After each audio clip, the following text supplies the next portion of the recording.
ప్రేమ అనే నూతన మతం కొరకు సిద్ధం అవ్వండి. సెప్టెంబర్ 8, 2004, 27వ జ్ఞాపిక. సమయం అర్ధరాత్రి 1:35. అన్ని ముద్రలు అదృశ్యమై మరియు ఆ మూల చైతన్యంతో అనుసంధానమై ఉండేట్లుగా నేను ఒక క్రొత్త మతాన్ని, ప్రేమ యొక్క మతాన్ని స్థాపించదలుచుకున్నాను. ఒక ప్రధానమైన దృష్టి మరలా మరి ఎల్లప్పుడూ ప్రేమి. మనం వ్రాయడం కొనసాగిద్దాం. నా పిల్లలందరూ ఒకచోటికి చేరి అన్ని మతాలను ఆహ్వానింపజేసే ఒక నూతన దేవాలయాన్ని సృష్టించాలని నేను కోరుకుంటున్నాను. అంతటినీ స్వాగతించే ప్రేమశక్తితో అది అన్నింటినీ కలుపుకొని పోయే ప్రదేశమై ఉంటుంది. ఎటువంటి స్వరూపాలు లేదా పూజా మందిరాలు లేని కేవలం ప్రేమ యొక్క స్వరూపం మాత్రమే ఉండే దేవాలయం అయి ఉంటుంది. ప్రేమ యొక్క నూతన మతాన్ని అందరూ సాధన చెయ్యాలన్నదే నా అభిలాష. అందరూ నా పిల్లలే అయినా కానీ కొందరే దేవాలయం యొక్క రాతి యొక్క వాహకులు. ఏ షరతులు లేని ప్రేమను సాధన చెయ్యడం ద్వారా అన్నింటినీ ఏకం చేస్తూ ఈ దేవాలయం ముందుగా మన అంతరంలోనే మొదలవుతుంది. ఇక్కడ పరిమితమైన ప్రేమకు తావులేదు. ఏ క్షణంలోనూ భయం అనే దానికి తావులేదు. ఒకరు ఇంకొకరిని స్వంతం చేసుకునే క్షణం లేదు.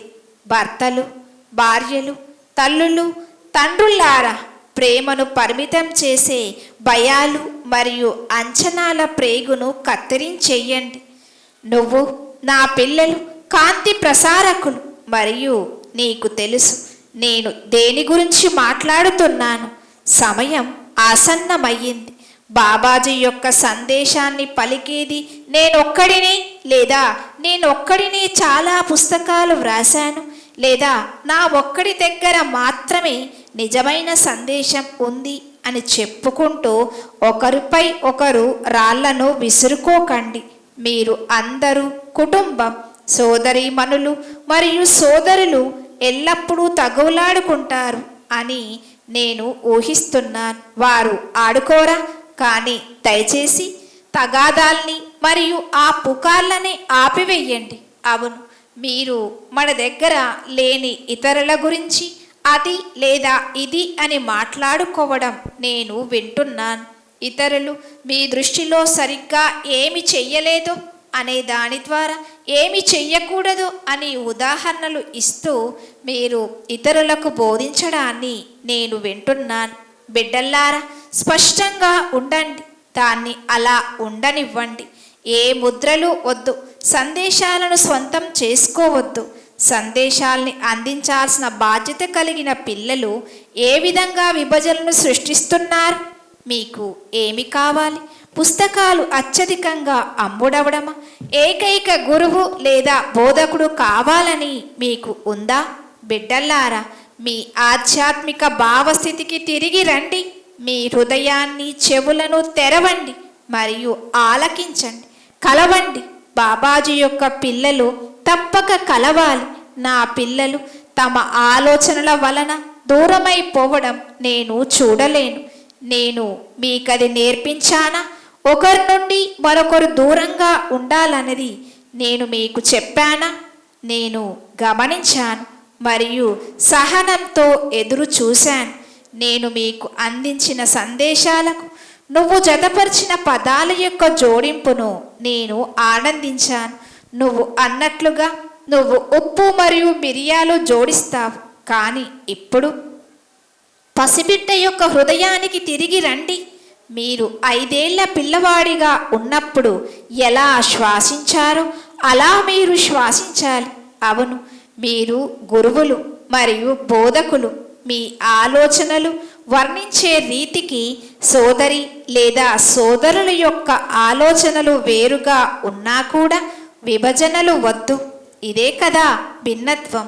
మీరు ఎవరైతే ఉన్నతమైన ఎరుకను అభివృద్ధి పరుచుకున్నారో అటువంటి మీకు ఈ అనవసరమైన తిరస్కారాలు ఏమిటి?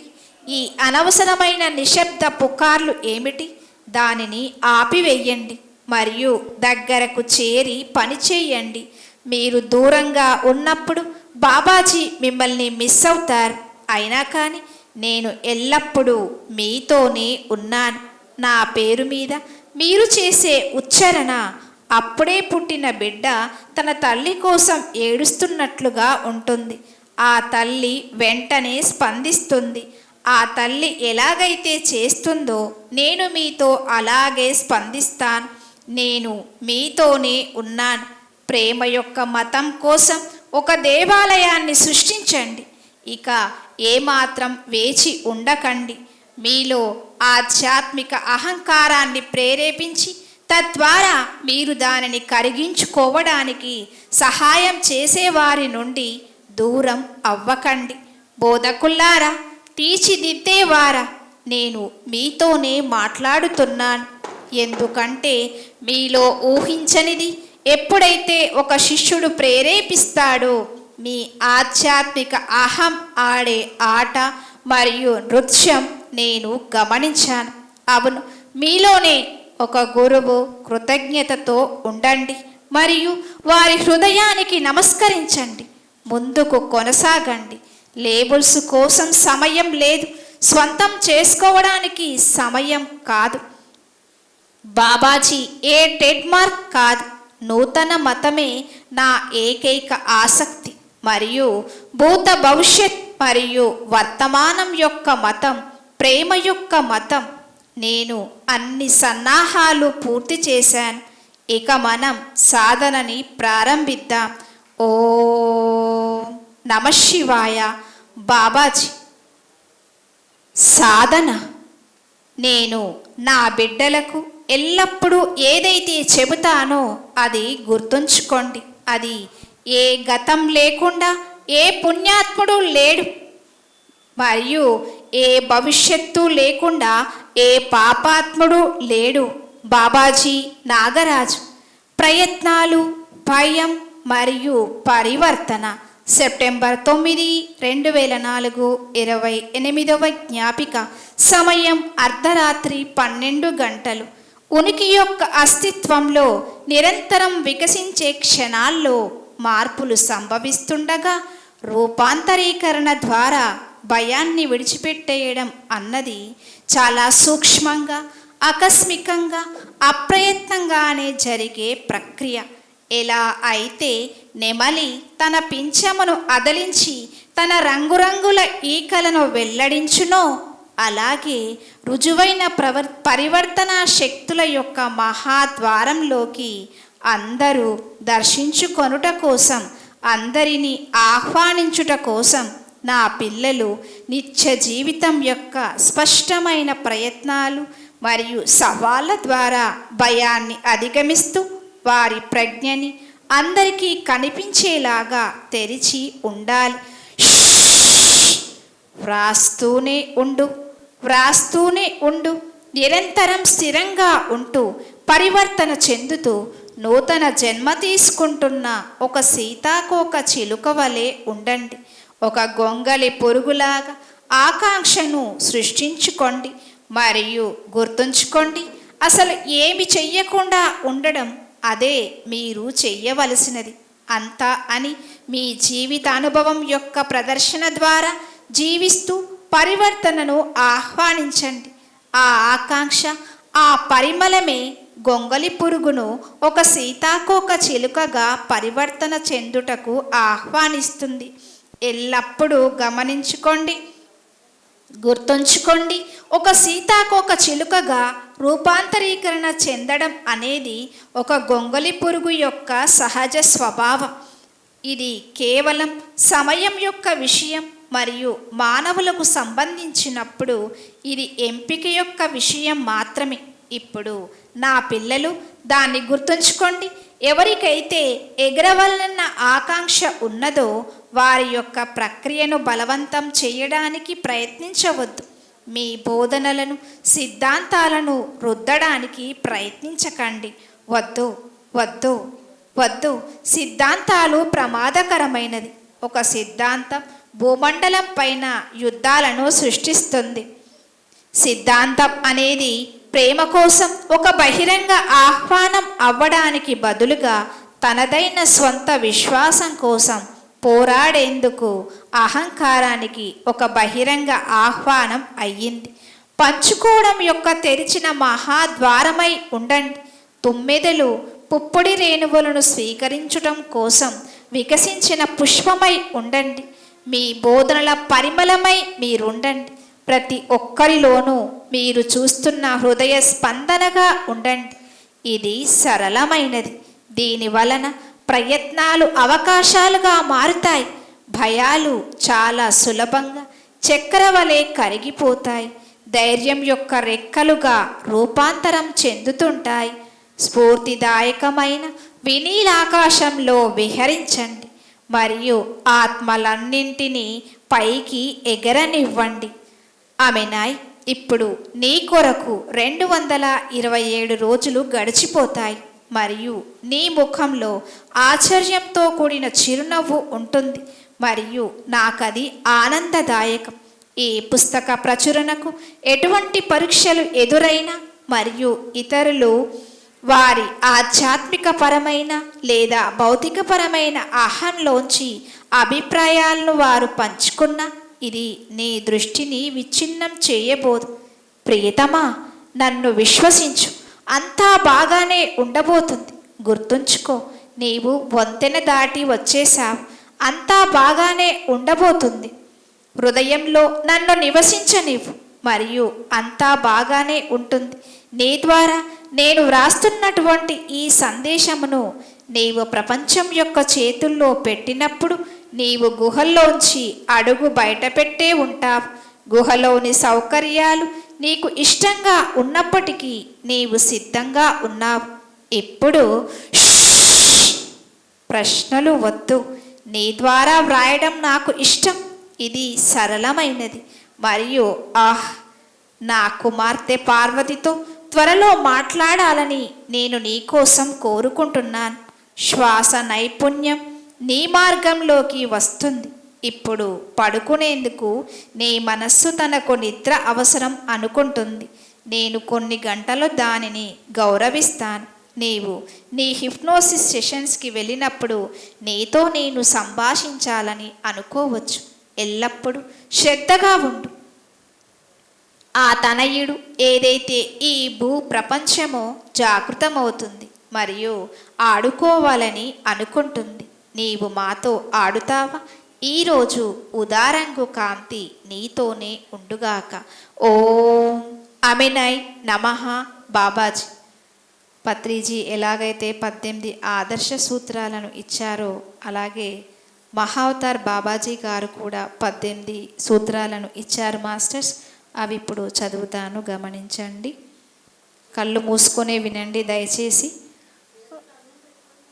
కళ్ళు మూసుకొని వినండి మాస్టర్స్. ఎవరు కూడా కళ్ళు తెరవద్దు. ఈ యొక్క పదాల్లోని వైబ్రేషన్ని గమనించండి. ఇవి బాబాజీ ద్వారా వచ్చిన సందేశాలు. అధ్యాయం 3 ఆత్మ ఆసనాలు. అందరికీ నిస్వార్థ విధానంలో సేవ చెయ్యండి.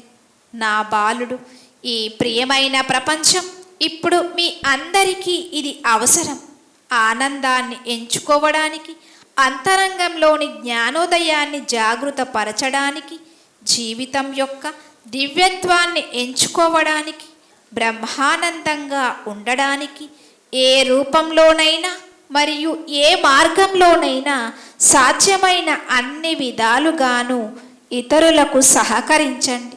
ప్రతిరోజు కరుణ యొక్క యాదృచ్ఛికమైన చర్యగా అవ్వండి మరియు నిర్వహించండి. మాస్టర్ యొక్క వాస్తవమైన తత్వము ఇదే. అర్హులు సెప్టెంబర్ 20, 2004 55వ జ్ఞాపిక. ఎవరికైతే మహావతార్ బాబాజీ గారి కృప ఉంటుందో వారే ఈ సందేశాన్ని వినగలరు మాస్టర్స్. పొద్దున 500 మంది కనిపించారు ఇక్కడ, కానీ ఇప్పుడు చూస్తే 100 మంది ఉండుంటారేమో. ఎవరైతే అర్హులో, ఎవరికైతే ఈ సందేశాలను వినగలిగే అర్హత ఉంటుందో వారే ఇక్కడ ఉంటారు. మాస్టర్స్ గమనించండి, మహా అవతార్ బాబాజీ గారి సందేశాలు. సెప్టెంబర్ 20, 2004 55వ జ్ఞాపిక. సమయం ఉదయం 4:44. ఎందుకు సమయాన్ని, సంవత్సరాన్ని, నెలను చెప్తున్నాము? ఏ రోజైతే బాబాజీ ఈ సందేశాన్ని ఏ సమయంలోనైతే అందించారో ఆ సమయానికి, ఆ ఫ్రీక్వెన్సీకి మనం వెళ్తున్నాం మాస్టర్స్. ఆ ఫ్రీక్వెన్సీలో మనం ఈ సందేశాన్ని అందుకుంటున్నాము. అనైక్యమైన మనస్సు వివేకం నుంచి ఎంతో దూరంలో ఉంది. అది ధ్యానం ఎలా చేయగలదు? అది శాంతంగా ఎలా ఉండగలదు? మీకు శాంతం గురించి తెలియనప్పుడు మీరు ఆనందాన్ని ఎలా తెలుసుకోగలరు? మీ ఇంద్రియాల పిలుపును మీ మనస్సు అనుసరించేలా వదిలివేస్తే పడవను సముద్రంపై దాని నిర్దేశిత మార్గం నుంచి తుఫాను దూరంగా తీసుకుపోయినట్లుగా అవి మీ మెరుగైన తీర్మానాలను వశం తప్పేలా చేస్తాయి. స్వామి వివేకానంద. ఆమెనై నువ్వు ఎంపిక చేసిన వాక్యమును నేను ఇష్టపడుతున్నాను. వివేకానందుడు ఒక గొప్ప దార్శనికుడు. అతడు ప్రస్తుత క్షణంలో జీవించాడు మరియు తన సద్గురువైన రామకృష్ణుడి పట్ల అతను మహోన్నతమైన ప్రేమను కలిగి ఉండేవాడు. శుభోదయం బిడ్డ, కొనసాగించడానికి సిద్ధమా? నువ్వు స్ఫూర్తి పొందావని నేను చూస్తున్నాను. నీ కుమారుడి కథను వ్రాయడానికి మరియు దాని ద్వారా స్వస్థతను కలిగించే శక్తిని ప్రకంపించడానికి ఇది ఒక అత్యంత మంచి సమయం. అది ఎంతోమంది ప్రజలకు సహాయపడుతుంది. వారి తల్లిదండ్రులకు నువ్వు ఆ సందేశాన్ని అందించడానికై పిల్లలు నిరీక్షిస్తున్నారు. నువ్వు సృష్టిస్తున్న కొత్త మహాద్వారాన్ని, ఈ దివ్య రాజ్యాన్ని ప్రపంచంతో పంచుకోవడానికి నువ్వు ఎంపిక చేయబడ్డాన్ని నేను వ్యక్తిగతంగా ఆశీర్వదిస్తున్నాను. నా ఆశీర్వచనాలు మరియు శ్వేత సహోదర వర్గం యొక్క ఆశీర్వచనాలు అందుకో. ఇప్పుడు మనం కొనసాగిద్దాం. ప్రతి ఒక్కరూ ప్రేమకు యోగ్యత కలవారే అని అర్హన్, యోగ్యులైన వారు లేదా జ్ఞానోదయం పొందినవారు గుర్తుంచుకోవాలి. ప్రతి ఒక్కరూ అంతర్గత దైవాన్ని అనుభవించడానికి సహనం మరియు పవిత్ర సమయాల యోగ్యత కలవారే. నిరంతర వికాసం యొక్క జాగరూకతే ఆధ్యాత్మికత యొక్క అత్యున్నత స్థాయి అని మరియు వినమ్రత దానితో పెంపొందుతుందని మీరు విస్మరించకూడదు. అవును బిడ్డల్లారా, మీరు ఎంత ఎక్కువ ఎరుకతో ఉంటే అంత ఎక్కువ వినమ్రత బోధన ద్వారా ప్రకాశిస్తుంది.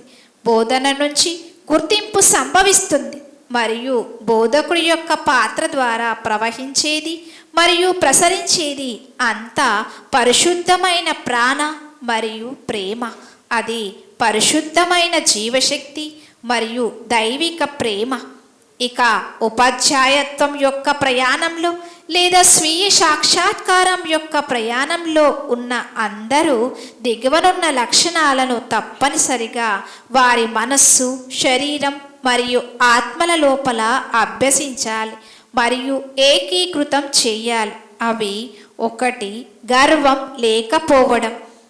మీకు తెలిసినట్లుగా గర్వం నిరుపయోగమైనది అని మనకు గర్వం అవసరం లేదు. ఈ గ్రహానికి, నా బాలుడికి మరింత ప్రేమ అవసరం. అదే అంతా. 2 అహింస. నేను దీనిని ఎన్నోసార్లు చెప్పాను. హింస అనేది వద్దే వద్దు. సౌమ్యత అనేది తప్పనిసరి. అన్ని మానవ జీవితాలను మరియు అన్ని జీవరాశులను గౌరవించండి. అందరినీ గౌరవించండి. 3 సహనం. సందేశాన్ని అవగాహన చేసుకోలేదని శిష్యులు లేదా మీడియా లేదా కుటుంబ సభ్యుల పట్ల నా బిడ్డలు అసహనం పడుతుండడం నేను చూస్తున్నాను. దయచేసి బిడ్డల్లారా, నేను బాబాజీ ఈ గ్రహంపై మీకన్నా ఎక్కువ కాలం నుంచి జీవిస్తూ ఉన్నాను అని ఊహించుకోండి. సహనం నా లక్షణాల్లో ఒకటి కాకపోయినట్లయితే బాబాజీ ఏమై ఉండేవారు? 4 సరళత. ఇప్పుడిక్కడ చక్కనిది ఉంది. మీరందరూ సరళమైన విధానాల గురించి మాట్లాడుతారు మరియు అయినా మీరు అన్వేషకుడికి అన్నీ కఠినమైనవే సృష్టిస్తారు. మీరు మీ ఉత్పత్తులను అధిక ధరలకు అమ్ముతారు. ఒక కార్పొరేట్ లీడర్గా మీ గుర్తింపు సృష్టించుకుంటారు. మీ బోధనను మనస్సు వద్దకు మళ్ళిస్తారు. దానిని సరళంగా ఉంచండి, పంచుకోండి మరియు సందేశమై ఉండండి. అదే అంతా. నీతిగా పరమానందంగా ఉండండి మరియు ప్రేమే సమస్తం అనే సరళమైన సత్యాన్ని పంచుకోండి. 5. వాస్తవికమైన ఆధ్యాత్మికత. గ్రంథాలు మరియు జ్ఞానాన్ని పోగు చేసుకోవడం ద్వారా కాకుండా ప్రశాంతత యొక్క జ్ఞాన జీవితాన్ని జీవించడానికి మరియు అందరికీ సేవ చెయ్యడానికి ఒక పసిబిడ్డగా ఆధ్యాత్మికతను పెంపొందించుకొని శిక్షణనిచ్చుకో. గులాబీలను ఆగ్రానిస్తూ ఇతర బోధకులను కలవండి. వాస్తవిక ఆధ్యాత్మిక బోధకుడిగా సేవించండి. 6. పరిశుభ్రత. భౌతిక, ఆధ్యాత్మిక మరియు మానసిక స్థాయిలలో వ్యక్తిగత పరిశుభ్రత ముఖ్యమైనది. శరీరం మీరు కాదు అనే ఆధ్యాత్మిక విశ్వాసాల వలన ఎన్నడూ మీ రూపాన్ని అలక్ష్యం చెయ్యకండి. ఈ శరీరం ఒక దేవాలయం. దీని పట్ల శ్రద్ధ వహించండి. ఈ మనస్సు ఉపయోగకరమైనది. దానిని ప్రతికూల ఆలోచనల నుంచి శుభ్రం చెయ్యండి మరియు దానిపై ఆనందకరమైన వాటిని వర్షించండి. శుద్ధి చేయబడినప్పుడు భావోద్వేగాలు ఎంతో సమతుల్యత పొందుతాయి మరియు హార్మోన్లు సమతుల్యమయ్యేందుకు కూడా అవి సహకరిస్తాయి. 7. స్థిరత్వం. మీలో ఎవరైతే బోధిస్తారో దానిని జీవించండి. ఒకవేళ మీరు వాగ్దానం చేస్తే దానిని నెరవేర్చండి. మీరు ఏది చెబితే అది చేయండి. ఒకవేళ మీరు చేస్తే చేయడంలో స్థిరంగా ఉండండి మరియు మీరు వ్యక్తీకరించడానికి ఎంపిక చేసుకున్న జ్ఞానోదయంతో సారూప్యంలో ఉండండి. అతి సరళమైనది. 8. స్వీయ నియంత్రణ. మనస్సు యొక్క సారథిగా ఉండడాన్ని గుర్తుంచుకోండి. అవును, మీరు జ్ఞానోదయం పొందినవారు అయినప్పటికీ కూడా మీరు సాక్షి అని, మీ వాస్తవం యొక్క సృష్టికర్త మీరే అని ఎల్లవేళలా అప్రమత్తంగా ఉండండి. భావోద్వేగాలు, ఆలోచనలు మరియు హార్మోన్ల ద్వారా విషదమైన మీ అంతర్గత వాతావరణాన్ని నిగ్రహించండి. 9. ఇంద్రియాలపై పట్టు సాధించడం. ఇది స్పష్టమైనది. నిరంతరం అంతరంగంలోని దివ్యత్వాన్ని అత్యంత గౌరవంతో ఆకర్షించడానికి ఇంద్రియాలను వినియోగించండి. అన్ని ఇంద్రియాలపై పట్టు సాధించాలి మరియు ఎన్నడూ పరిమితం కాకూడదు. జాగరూకులై ఉండండి. వాటిపై పట్టు సాధించండి. 10. ఆధ్యాత్మిక అహంకార రాహిత్యం. మీ ఆధ్యాత్మిక విజయాల గురించి చెప్పడం మరియు మాట్లాడడం, అనేకులను మీరు ఎలా స్వస్థత పరిచారు, అందరికీ ఎలా జ్ఞానోదయం కలిగించారు, పూర్వీకుల గుప్త రహస్యాలను ఎలా పంచుకున్నారు, ఇది అనవసరమైనదే కాకపోగా పరిమితమైనది కూడా. నా బిడ్డలారా, సరళంగా ఉండండి. నియంత్రణ యొక్క భ్రమను అధిగమించండి. దానిని అలా ఉండనివ్వండి. కేవలం దానిని అలా ఉండనివ్వండి. 11. అందరిలోనూ మంచి స్వభావాన్ని చూడడం. ఎప్పుడూ దీన్ని మర్చిపోవద్దు. అత్యంత ప్రతికూల వ్యక్తి కూడా మీలాగే అదే దివ్యకాంతిలో జన్మించాడు. దీనిని గుర్తుంచుకోండి మరియు తీర్పుల నుండి స్వతంత్రులవ్వండి. అందరిలో ఉన్న స్వభావము దైవ స్వభావమే, మంచి స్వభావమే. ఎంపికలు భిన్నంగా ఉంటాయి మరియు గౌరవింపబడతాయి, కానీ దాని అర్థం మీరు అందరిలోనూ ఉన్న మంచి స్వభావాన్ని మర్చిపోవాలన్నది కాదు. 12. మృత్యువు, జీవితం మరియు అనారోగ్యం పట్ల దృక్పథం మార్చుకోవడం. ఈ జీవిత అంశాల పట్ల అందరికీ ఉన్న దృక్పథాన్ని మార్చుకోవడానికి మీరు ప్రతి ఒక్కరికి సహకరించడం కొనసాగించాలి. మృత్యువు బెదిరించేదేదీ కాదు లేదా భయపడవలసింది కాదు. ఒకరు పుట్టినప్పుడు జీవితం అనేది ఓ బాధాకరమైన సంఘటన కాదు మరియు అనారోగ్యాన్ని స్వస్థత పరచవచ్చు. మృత్యువు, జీవితం మరియు అనారోగ్యం పట్ల పరిమితమైన శిక్షణనివ్వబడిన మరియు తారుమారు చేయబడిన ఈ అవగాహనలను మార్చవలసిన మరియు ప్రసరించవలసిన బాధ్యత మీకు ఉంది. 13 సమభావం. ఏమి జరిగినా మంచి కానీ లేదా చెడు సంఘటనలకైనా నిశ్చలంగా కేంద్రీకృతులై మరియు కరుణాపూర్వకంగా ఉండండి. విపరీతాలకు ఊగిసలాడకండి. సమతుల్యంగా ఉండండి మరియు గమనించడాన్ని అభ్యసించండి. ఒక విపరీతం నుంచి మరొక దాని వద్దకు నాట్యం చేసే భావోద్వేగాలకు ముడిపడి ఉండకండి. మీ పనిని కొనసాగించండి. అందరినీ ప్రేమించండి మరియు అందరినీ సేవించండి. 14 ఏకాంతాన్ని ఆస్వాదించండి. మీకోసం నిశ్శబ్దమైన ప్రశాంతమైన క్షణాల కోసం సమయాన్ని వెచ్చించండి. దైవం యొక్క సాంగత్యంపై దృష్టి సారించడానికి అందుకు మీకు మీరు ఏకాంత సమయాన్ని అనుమతించుకోండి. మీరు ఇప్పటికే అందరిలోనూ దైవాన్ని చూస్తున్నప్పటికీ మీ స్వంత రూపంతో ఉండడానికి ఒక పరిధి కల్పించుకోవడం పవిత్రమైనది. అది మీలోని దైవం నుంచి మీకు ఒకరితో ఒకరికి ప్రసారం అయ్యేది. 15 కోరిక పట్ల నిర్లిప్తత. జాగరూకులై ఉండండి. కోరుకోవడం మరియు కోరుకోకపోవడం పట్ల నిర్లిప్తంగా ఉండండి. సమృద్ధి తానంతట తానే వస్తుంది. దానిని నిరాకరించడం లేదా అంటిపెట్టుకొని ఉండటం చేయకూడదు. మీకు అవసరమైన ప్రతిదీ మీ వద్దకు గాలి వలె సునాయాసంగా వస్తుంది. 16 స్వీయ సాక్షాత్కారంపై దృష్టి పెట్టండి.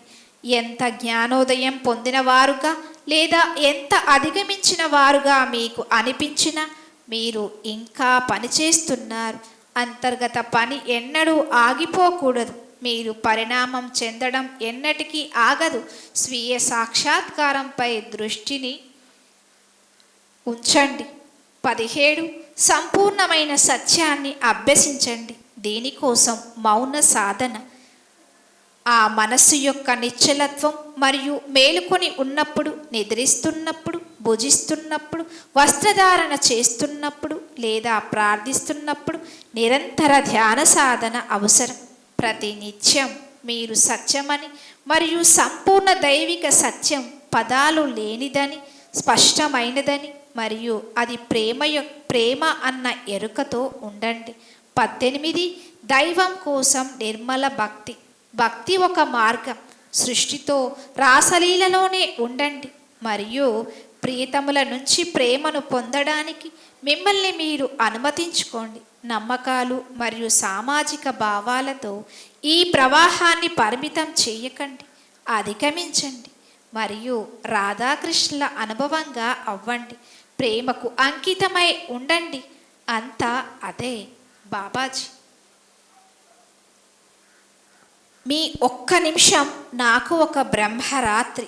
సెప్టెంబర్ 20, 2004 59వ జ్ఞాపిక. బిడ్డలారా, మీ గురు ఇంద్రియాలను తెరుచుకొని మరియు మీ పవిత్ర నేత్రంతో గ్రహించండి. ఇంద్రియాలకు అతీతంగా మీ మనస్సు మరియు మీ రూపం యొక్క అవయవాలకు అతీతంగా మిమ్మల్ని మీరు స్థలం మరియు సమయం నుంచి స్వతంత్రులను చేసుకోండి మరియు అపరిమితమైన వారుగా ఉండండి. సాధనల స్వతంత్రులను చేసుకోండి మరియు అపరిమితమైన వారుగా ఉండండి. సామాజిక అంచనాల చేత బంధింపబడకండి. గురువు అవ్యక్తుడు అని గుర్తుంచుకోండి. వర్ణనాతీతమైన వాడు మరియు అనూహ్యమైన వాడు. ఆ అవగాహన నుంచి ఇక్కడికి ఏ కాంతిగా ఉండాలని మీరు వచ్చారో ప్రస్తుతంలో అదే కాంతి అయి ఉండండి. మీ నిమిషాలను వివేకవంతంగా వినియోగించండి. మీ యొక్క ఒక్క నిమిషం నాకు ఒక బ్రహ్మరాత్రి. అన్ని క్షణాలు పవిత్రమైనవే.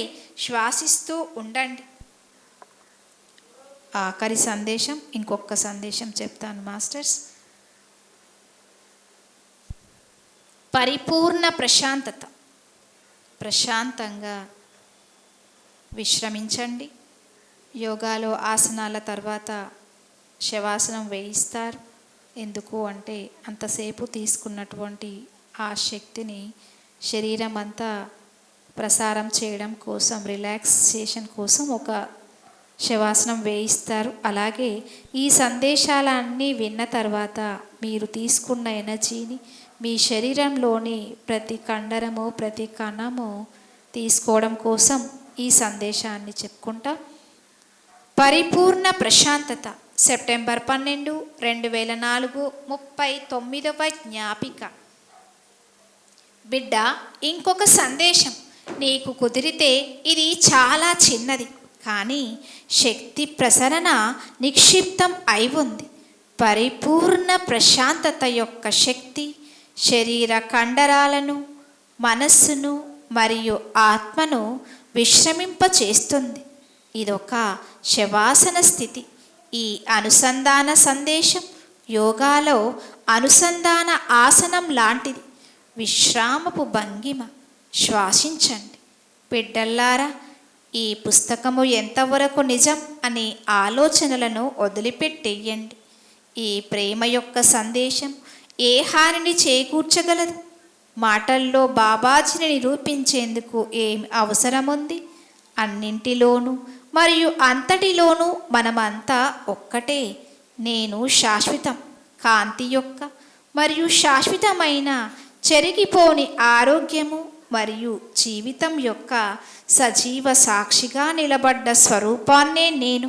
శ్వాసించు. ఆమెనాయ్. ఈ గాలి అనే ప్రేమను శ్వాసించు. ఇది స్వర్గం. బిడ్డలందరినీ ఈ స్వర్గానికి ఆహ్వానించు. ఇది ఎంతో సమృద్ధి, ఎంతో శాంతి మరియు ఎంతో సంపద కలిగి ఉంది. దీన్ని మనం ప్రపంచం మొత్తంతో పంచుకుందాం. ఇప్పుడు శ్వాసించు. మరి నీ యొక్క పవిత్రమైన పాదములకు నా వందనములు. విశ్రాంతి తీసుకో. ఏది చదువకు, ఇప్పటికీ ఇక ఏది వ్రాయకు. శవాసనం శక్తిని త్రినేత్ర స్థానంలో కేంద్రీకరించు మరియు చిరునవ్వు చిందించు. పరిపూర్ణ ప్రశాంతత. ఆశీస్సులు. శివతండ్రం అయా నమః. ఓం బాబాజీ. అలాగే ఉండండి మాస్టర్స్. ఎవరు ధ్యానం నుంచి బయటికి రాకూడదు. మరొక 5 నిమిషాలు అలాగే ధ్యానాన్ని కొనసాగిద్దాం. ఎంతో అద్భుతమైన బాబాజీ సందేశాలను విన్నారు. ఎన్నో అద్భుతమైన విషయాల్ని మనకి బాబాజీ సందేశాల ద్వారా అందించారు మాస్టర్స్. నేను ఎల్లప్పుడూ మీతోనే ఉంటాను. ఇందులో చెప్తారు, మీ సమస్యలను, మీ చింతలను అన్నింటినీ నాకు వదిలేయండి. నన్ను విశ్వసించండి. మీ హృదయంలో నన్ను జీవించనివ్వండి. నేను ఎల్లప్పుడూ నీకోసం ఇక్కడే ఉన్నాను. ప్రేమ కోసం నువ్వు నిరంతరం వర్తమానంలో ఎలా అయితే ఉన్నావో అలా నేను సదా నీకోసం ఇక్కడే ఉన్నాను. నీ శ్వాసలో నేను జీవిస్తూ ఉన్నాను. నేను భవిష్యత్తు చెప్పే ప్రవక్తను కాదు. స్వయంగా ఆ చెప్పబడిన భవిష్యత్తే నేను. ఆ భవిష్యవాణినే నేను. శక్తి సృష్టి యొక్క శక్తి నీ దగ్గరకు మరింత వస్తుంది. ఎప్పటిలానే తెలియని దాని ఫలితం గురించి నీవు చింతించకు. నీ దగ్గరకు వచ్చే దేనినైనా నా రెక్కలతో నన్ను సంభాళించనివ్వు. నాతో కలిసి ఎదగడానికి నీ రెక్కలను నువ్వు విప్పగలవా? దానికి నీ జీవితంలో పెను మార్పులు మరియు సర్దుబాట్లు అవసరం అవుతాయి. హాయిగా అలాగే శ్వాసను తీసుకోండి మాస్టర్స్. ఎంతో అద్భుతమైన ఎనర్జీని తీసుకున్నారు సందేశాల ద్వారా. మీ జీవితంలో జరిగే ప్రతి సంఘటనలకి, ప్రతి సమస్యకి, మీరు పొందే ప్రతి అనుభవానికి, నిత్య జీవితంలో మీరు ఏవేవైతే పనులను నిర్వర్తిస్తున్నారు వాటికి సంబంధించిన అన్ని సమాధానాలు ఈ 108 సందేశాల్లో బాబాజీ పొందుపరిచారు. ఒక 100 పుస్తకాలను చదివితే ఎంత ఎనర్జీ వస్తుందో ఒక్క పుస్తకము మీకు ఆ ఎనర్జీని ఇస్తుంది. అదే ప్రేమకు ఆహ్వానం. జ్ఞానోదయం పొందిన వారికి 108 జ్ఞాపికలు. స్వయంగా మహావతార్ బాబాజీ గారు మనకు అందించినటువంటి పుస్తకం. ఇంతసేపు మీరు చేసిన ధ్యానం ద్వారా విజయాన్ని, ధైర్యాన్ని, ఆరోగ్యాన్ని, ఐశ్వర్యాన్ని ప్రసాదించమని బాబాజీని అడుగుదాం మాస్టర్స్.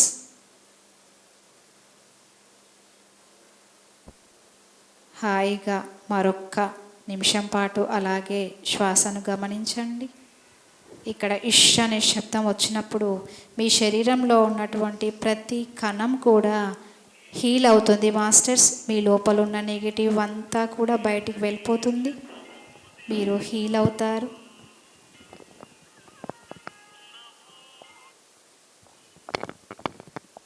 ఆఖరి 30 సెకండ్లు. ఇంతసేపు మనకి జ్ఞానాన్ని, ధ్యానాన్ని అందించిన మాస్టర్స్ అందరికీ కృతజ్ఞతలు తెలుపుదాం. ఈ పుస్తకాన్ని బాబాజీ గారి ద్వారా అందుకొని మనందరికీ అందించిన ఇవాన్నే డేలాఫ్లోర్ గారికి కృతజ్ఞతలు తెలుపుకుందాం. మహావతార్ బాబాజీకి 100,000,000 పాదాభివందనాలు తెలియజేద్దాం. మన గురువు గారైన బ్రహ్మర్షి పితామహ పత్రిజీకి 100,000,000 పాదాభివందనాలు తెలియజేద్దాం. అలాగే ఈ పుస్తకాన్ని ఇంగ్లీష్ నుంచి తెలుగులోకి ట్రాన్స్లేషన్ చేయించి మనందరము చదవడానికి, వినడానికి అవకాశాన్ని కల్పించిన శ్రీ విశ్వనాథ్ గారికి కృతజ్ఞతలు తెలియజేద్దాం. అలాగే ఈ పుస్తకాన్ని వారి సమయాన్ని వెచ్చించి ట్రాన్స్లేట్ చేసిన ట్రాన్స్లేటర్స్ అందరికీ కూడా కృతజ్ఞతలు తెలుపుదాం. మనకి ఇంత చక్కటి అవకాశాన్ని కల్పించిన ఈ అర్ధనారీశ్వర పిరమిడ్ సభ్యులందరికీ, దీన్ని నిర్వహించే నిర్వాహకులకి, దీనిపైన పనిచేస్తున్న వారందరికీ కూడా హృదయపూర్వకంగా కృతజ్ఞతలు తెలుపుదాం. ఈ సమయానికి మన కుటుంబ సభ్యులకు, సహకరించిన మన శరీరానికి కృతజ్ఞతలు తెలుపుదాం. Last 5 seconds masters. మెల్లగా మీ 2 చేతులను తీసి కళ్ళపైన బోర్లించుకోండి. Last 5 seconds. ఒక చక్కటి చిరునవ్వుతో, ప్రశాంతమైన చిరునవ్వుతో మీ పెదాలపై బయటికి వద్దాం. Last 5 seconds. 5 4 3 2 1 0. మెల్లగా మీ చేతులను చూస్తూ ధ్యానం నుంచి బయటకు వచ్చేయండి masters. Thank you, thank you, thank you, thank you, thank you very much. Friends, ధ్యానం ఎలా ఉంది? మంచిగా చేయగలిగారా? మరి మీ ఆనందం మరింతగా క్లాప్స్ రూపంగా తెలియజేస్తే ఇంకా బాగుంటుంది కదా. Thank you, thank you, thank you so much friends. ఎంతమంది బాబాజీ యొక్క దివ్య ప్రేమను అనుభూతి చెందగలిగారు ఫ్రెండ్స్? చాలామందికి ఈ సమయంలో బాబాజీ దర్శనం ఇవ్వడం కూడా జరుగుతూ ఉంటుంది. అంత అద్భుతమైన అవకాశం, శివాంశ సంభూతుడిగా మహావతార్ బాబాజీ ఉన్నారు. అలా మనం ఈ అర్ధనారీశ్వర పిరమిడ్లో శ్రీ మహావతార్ బాబాజీ గారి యొక్క దివ్య జ్ఞాన ప్రేమ సందేశాలు మనం అందుకున్నాము. ఈ అవకాశం మాకు అందించిన ప్రతి ఒక్కరికి పేరు పేరున హృదయపూర్వకంగా కృతజ్ఞతలు తెలియజేస్తున్నాము. Thank you, thank you, thank you so much masters.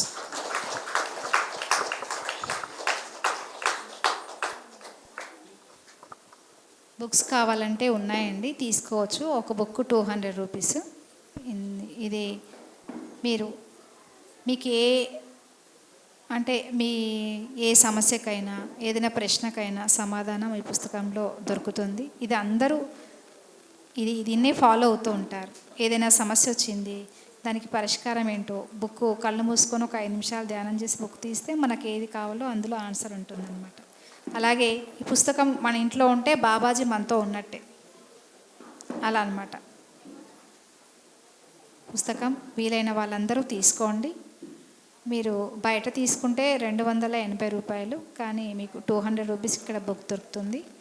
కావాలనుకున్న వాళ్ళు తీసుకోవచ్చు.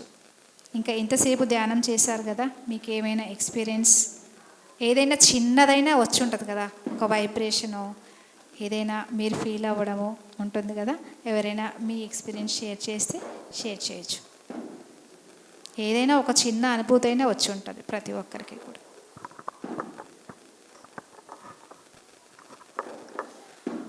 వింటున్నప్పుడు జస్ట్ రెడ్ రోజెస్ పెటల్స్ అన్నీ పైన పడుతున్నట్టు feel.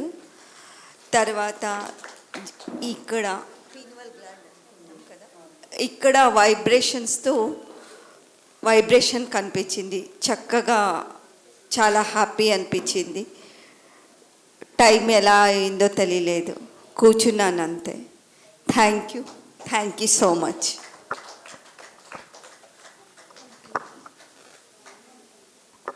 Thank you madam, thank you so much. Friends, ఇంకా ఎవరన్నా మీ అనుభవాలు షేర్ చేయాలనుకుంటారండి? నా పేరు వరలక్ష్మి అండి. ఈ ఒక్కో జ్ఞాపిక మీరు చదివేటప్పుడు కొంచెం కొంచెం కొంచెం కొంచెం గాల్లోకి తేలిపోతున్నట్టు అనిపించిందండి. ఒక వెలుగులో పెద్ద పాము వచ్చి కనిపించినట్టు అయ్యింది. నాకు ఇంటి దగ్గర కూడా నాకు మన Vashishtha గౌతంలో book అందిందండి.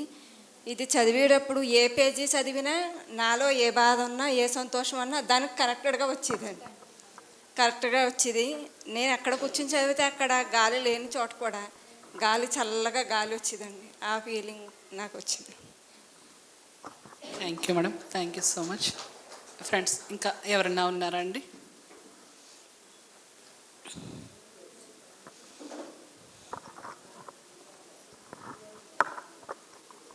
Thank you madam. నా పేరు అరుణ అండి. నాకు కూడా ఇది చదివినప్పుడు టైం అయితే తెలియలేదు. జర్క్స్ కింద ఫామ్ అయినాయండి. మొత్తం అణువణువు కూడా ఈ ఎనర్జీని నేను తీసుకున్నట్టుగా అనిపించింది. చాలా బాగుందండి. ఈ బుక్ చదివాను నేను ఇంతకు ముందు కూడా. అప్పుడు కూడా అలాంటి అనుభూతి కంటే కూడా ఇప్పుడు మేడం ద్వారా విన్నది ఇంకా చాలా బాగుంది. Thank you madam.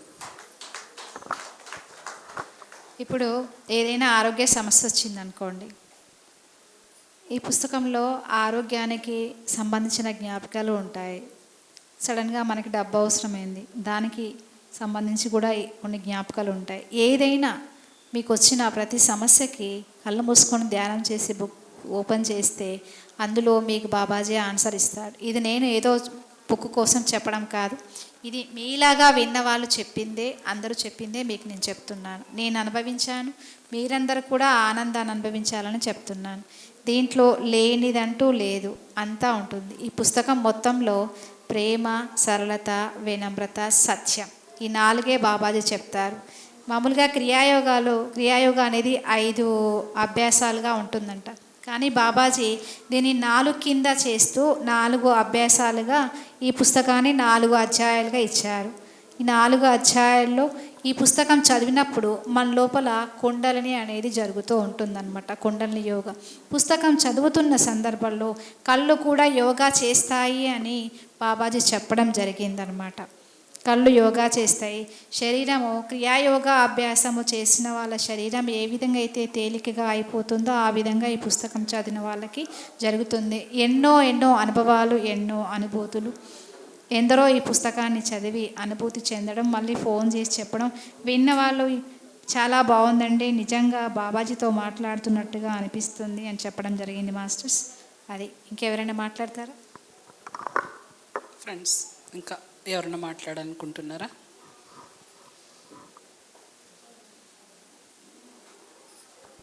శ్రీలక్ష్మి అండి, మేము కొనతవాడి నుంచి వచ్చాం. ఈ బుక్స్ చదువుతున్నట్టు తల్లిదండ్రి బిడ్డ అని కాగేసినట్టు అనిపించేది. ఫస్ట్లో అర్థమయ్యేది కాదు నాకు. కాకపోతే ఇది చదివేటప్పుడు బిడ్డ ఇది చెయ్యి అంటే ఏంటి నా తల్లి పిలిచినట్టు అనిపించిందని నాకు కూర్చుని ధ్యానంలో కూర్చున్నా కానీ మా అమ్మ అనిపించినట్టు, మా నాన్నగారు అమ్మ అనేవారు. అదే అనిపించేది నాకు. ఇది చదువుతూ ఉండే చాలా ఆనందంగా అనుభూతి కింద ఉండేది మరి. చాలా థ్యాంక్స్ అండి. ఇది thank you madam, thank you so much madam. Friends, Babaji గారి ప్రేమ ఎంతో అద్భుతంగా ఉంటుంది అని చెప్పడానికి నేనే ఒక సజీవ ఉదాహరణ. ఫ్రెండ్స్, నేను ఇప్పుడు బ్రతికి ఇలా జీవిస్తున్నాను అంటే నాకు ఈ పునర్జన్మ శ్రీ మహావతార్ బాబాజీ గారు ఇవ్వడం జరిగింది. నాకు 2020 సంవత్సరంలో ఒక ప్రమాదం జరిగే ముందర నాకు కొన్ని విషయాలు తెలియచేయబడ్డాయి ఫ్రెండ్స్. నేను మరణ సమయం ఆసన్నమైందని ఒక చిన్న విజన్ చూపించడం జరిగింది. దాంట్లో ఆ విజన్ ఏం జరుగుతుంది అంటే, నా శరీరం మంటల్లో కాలిపోతుందండి, నా ఆత్మ నుంచుని చూస్తుంది. అదే సమయంలో ఒక మాస్టర్ వచ్చారు, మా పెద్దమ్మ గారిలాగా. ఆ మాస్టర్ ఏమంటున్నారంటే, ఈ భూమి మీద నువ్వు ఇంకా శరీరం లేకుండా చేసేది ఏమీ లేదు, ఇప్పుడు నడు మనం పైలోకాలకు వెళ్ళిపోదామా అని చెప్పేసి చెప్పడం జరిగింది.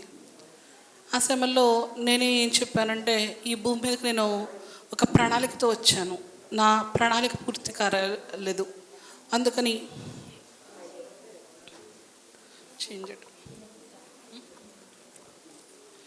నా ప్రణాళిక పూర్తి కాలేదు అని నేను ఖచ్చితంగా చెప్పడం జరిగిందండి. ఇది జరిగిన 8 నెలల తర్వాత నా భర్త నేను బండి మీద వెళ్తూ ఉన్నామండి. అదే సమయంలో నేను ఇలా డ్రెస్లో ఉన్నాను, 2 వైపులకి కూర్చున్నాను, సీట్ ఇలా తిరిగినట్టు అయిందండి. నేను బండి నుంచి కింద పడిపోయానండి. నాకు తలకి 20 కుట్లు పడ్డాయండి, భుజం ఎముక ఫ్రాక్చర్ అయింది, ఈ కంటికి దీనికి కూడా నాకు దెబ్బ తగిలిందండి. తగిలి నేను కోమాలకు వెళ్ళిపోయానండి. నేను పడిపోయాక నా భర్త కూడా పడిపోయారు. ఆయనకి పక్కటెముకలు 9 ఎముకలు 2 ముక్కలుగా విరిగిపోయినాయండి. తాడేపల్లి గుడి దగ్గర హైవే మీద మాకు ఈ ప్రమాదం సంభవించింది. మా తర్వాత నేను కోమాలో ఉన్న స్టేజ్లో నాకు పత్రి సార్ శ్రీ మహావతార్ బాబాజీ వచ్చి అడుగుతున్నారండి. ఏమంటున్నారంటే, ఈ భూమి మీద ఒక వర్క్ కోసం నేను ఎంపిక చేశాము, నువ్వు వర్క్ చేస్తానంటే బ్రతికిస్తాము, లేదంటే నువ్వు కూడా మరణించాల్సి ఉంది అన్న సందేశం నాకు ఇవ్వబడిందండి.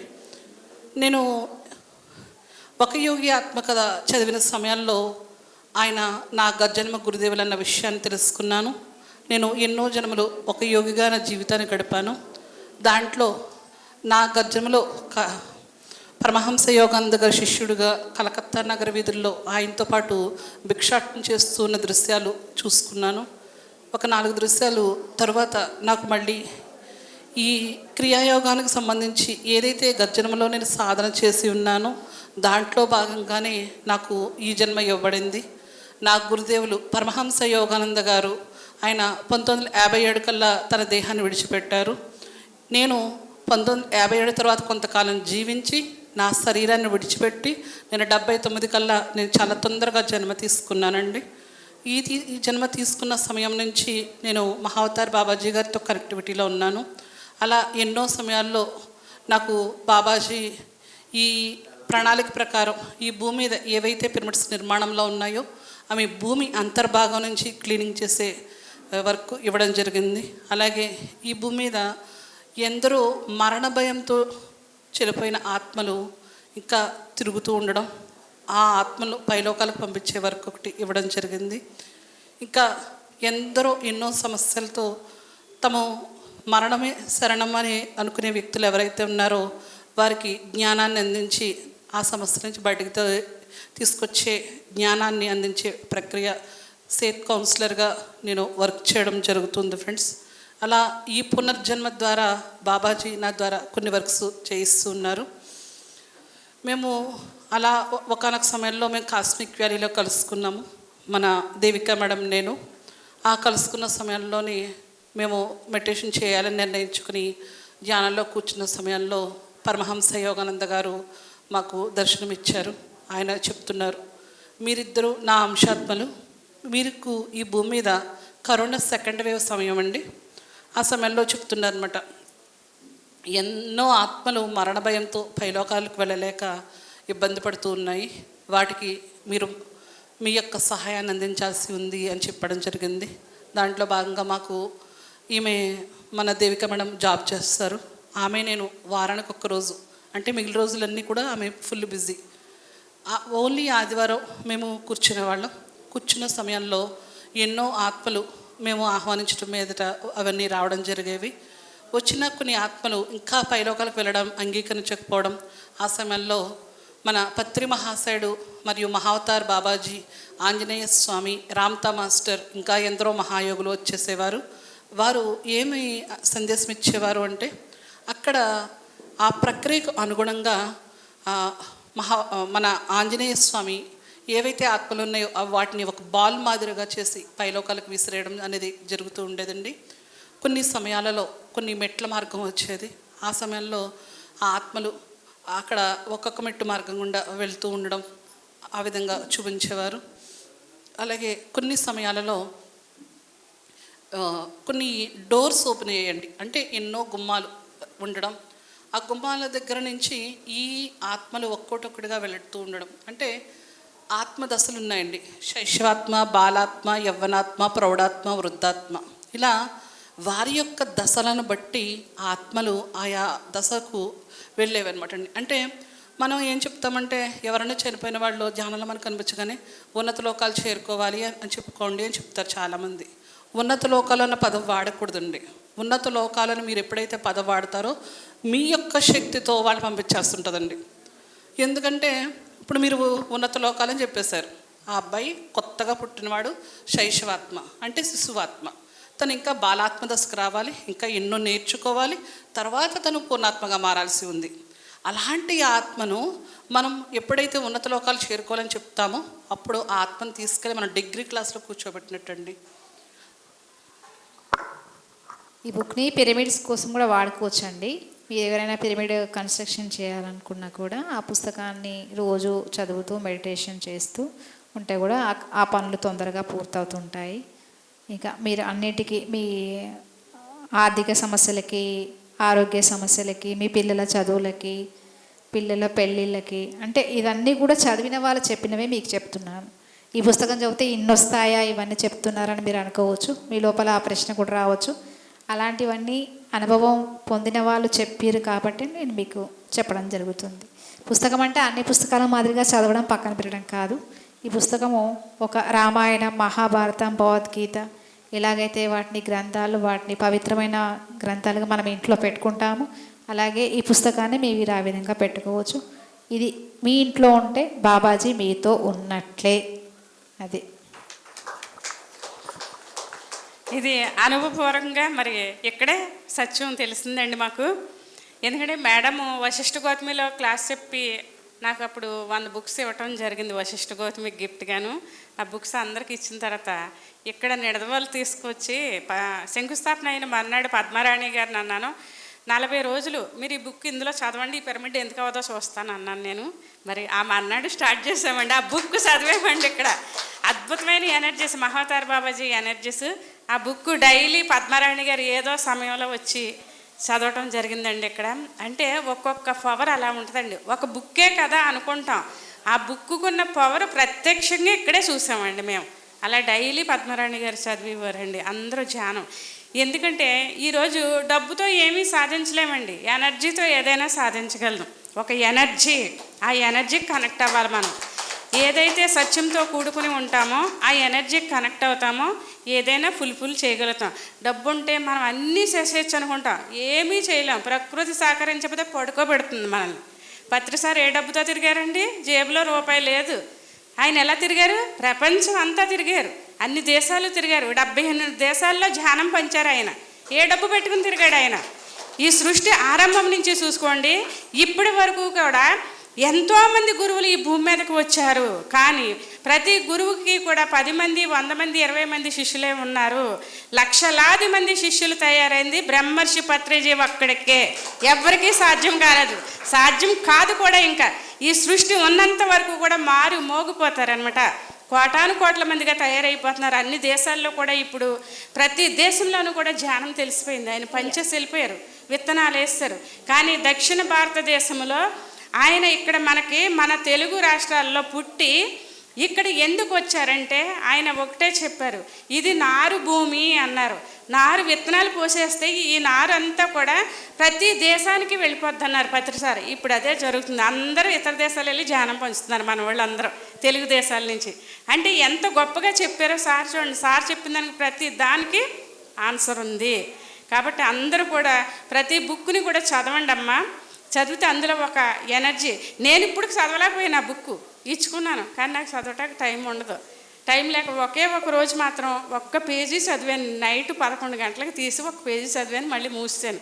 చదవాలని ఎంతో తపన ఉంది, కానీ నాకు సమయం లేక ఆ బుక్ చదవలేదు. చదువుతాను, ఎప్పుడూ చదువుతాను, సమయం దొరుకుతుంది. మరి అలాగే దేవిక మేడం ఒక్కసారి రావాలి, మిమ్మల్ని సన్మానించుకున్న తర్వాత మీరు నెక్స్ట్ చూసుకుందరు కానీ ప్రోగ్రాము. మరి లక్ష్మి గారు, దేవి ఒకసారి పైకి రండి.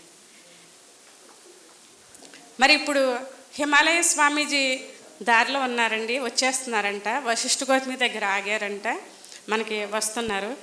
ఆయన సందేశం కూడా తీసుకుందారే. కూర్చోండి మేడం. ఈ పుస్తకము ఇప్పటికీ నేను 35 గ్రూపుల్లో చదివానండి.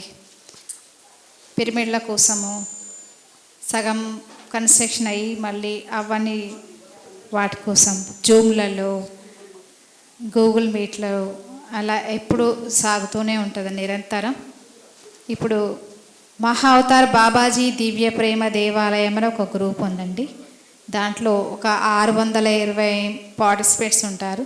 ప్రతిరోజు దాంట్లో సందేశాలు వస్తూనే ఉంటాయి. మీకు ఆ గ్రూప్లో చేరాలి అనుకుంటే, రోజు ఈ సందేశాలు వినాలి అనుకుంటే నా నెంబర్ తీసుకోండి, నేను దాంట్లో యాడ్ చేశాను. 99121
380 దేవిక అండి నా పేరు.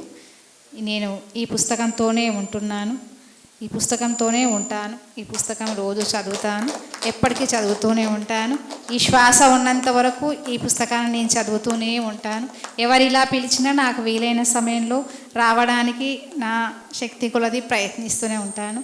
Thank you. మీరు ఏ గ్రూప్లో చదవమన్నా వస్తాను, మీరు ఏ పిరమిడ్కి రమ్మన్నా వస్తాను, అక్కడ కూడా చదువుతాను. Thank you very much.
West Godavari east Godavari ఆవిడ కనెక్ట్ అవ్వటం అంటే జన్మల బంధనం ఆ వాసనలు మళ్ళీ కలుపుతూ ఉంటాయి. ఈ ప్రణాళికలో చేయటానికి వచ్చాము ఇద్దరం కూడా మళ్ళీని.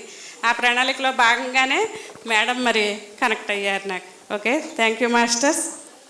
మరి వారు సర్దుకునే లోపల నిన్ననే జరిగిన చిన్న ఇన్సిడెంట్ చెప్తున్నాను. ఒక గురువుని నమ్ముకుంటే ఎలా ఉంటుంది అన్నది ప్రత్యక్షంగా నా జీవితం ఎన్నో అనుభవాలు నేర్పించింది. మరి మా కిచెన్లో తడి ఉండి హడావుడిగా చేసుకుంటా పని, ఫోన్ వచ్చిందని డైనింగ్ టేబుల్ దగ్గరికి అలా వెళ్తూ కాలు ఇలా జారిపోయి నేను ఎల్లకిలా పడిపోయానండి. ఎల్లకిలా అలా పడిపోతే కాలు మెలికలు తిరిగిపోయింది, కుడికాలు మేలడిపోయి అలా ఉంది.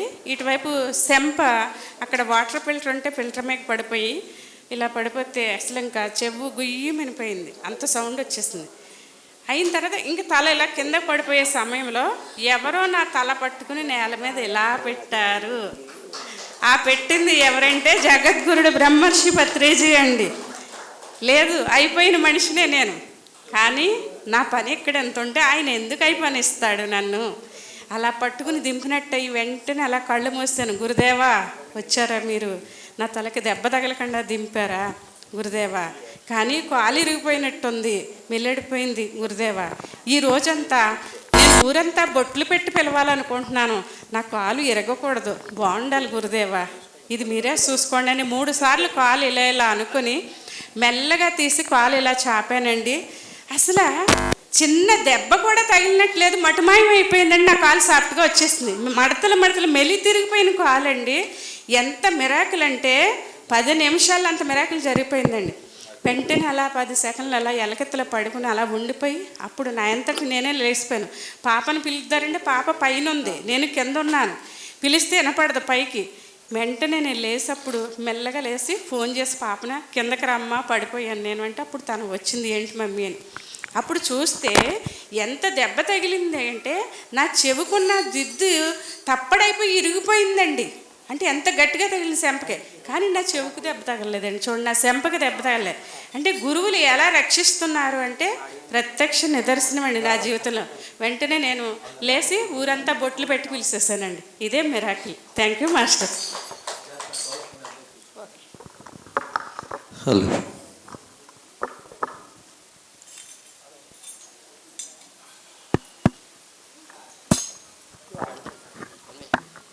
నా ఈ భుజం మీద ఉన్న కండువా పత్రిజీ గారు నాకు ఇచ్చిందండి. అలాగే చంద్రవరంలో పిరమిడ్ ఓపెనింగ్ కార్యక్రమంలో సుమారు ఒక 20 సంవత్సరాలు సుమారు అవుతుంది. ఆ కార్యక్రమానికి మొట్టమొదటిసారిగా ఒకే స్టేజీ మీద పత్రిజీ గారు నన్ను మరి సత్కరించారు. దానికి కారణం దారవరం లక్ష్మి గారు. అలా ఓకే అండి.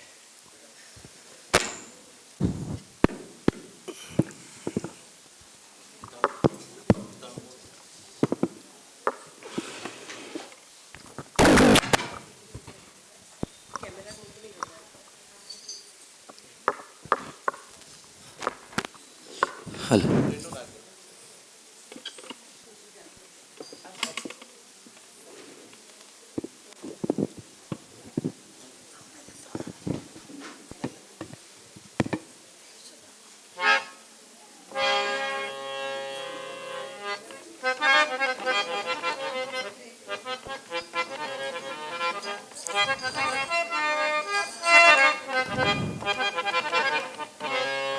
ఎన్నో ఆధ్యాత్మిక కార్యక్రమాలకి మరి సంకీర్తన చేయటం పరిపాటే, కానీ ఇటువంటి ధ్యాన కార్యక్రమంలో మరి చక్కగా ఈ సంకీర్తనలు పాడటానికి అవకాశం రావటం అనేది అది ఒక పెద్దలు ఆశీర్వాదం. ఆ పత్రిజీ గారి ఆశీర్వాదంగానే నేను భావిస్తున్నాను. Hello hello hello hello mic testing.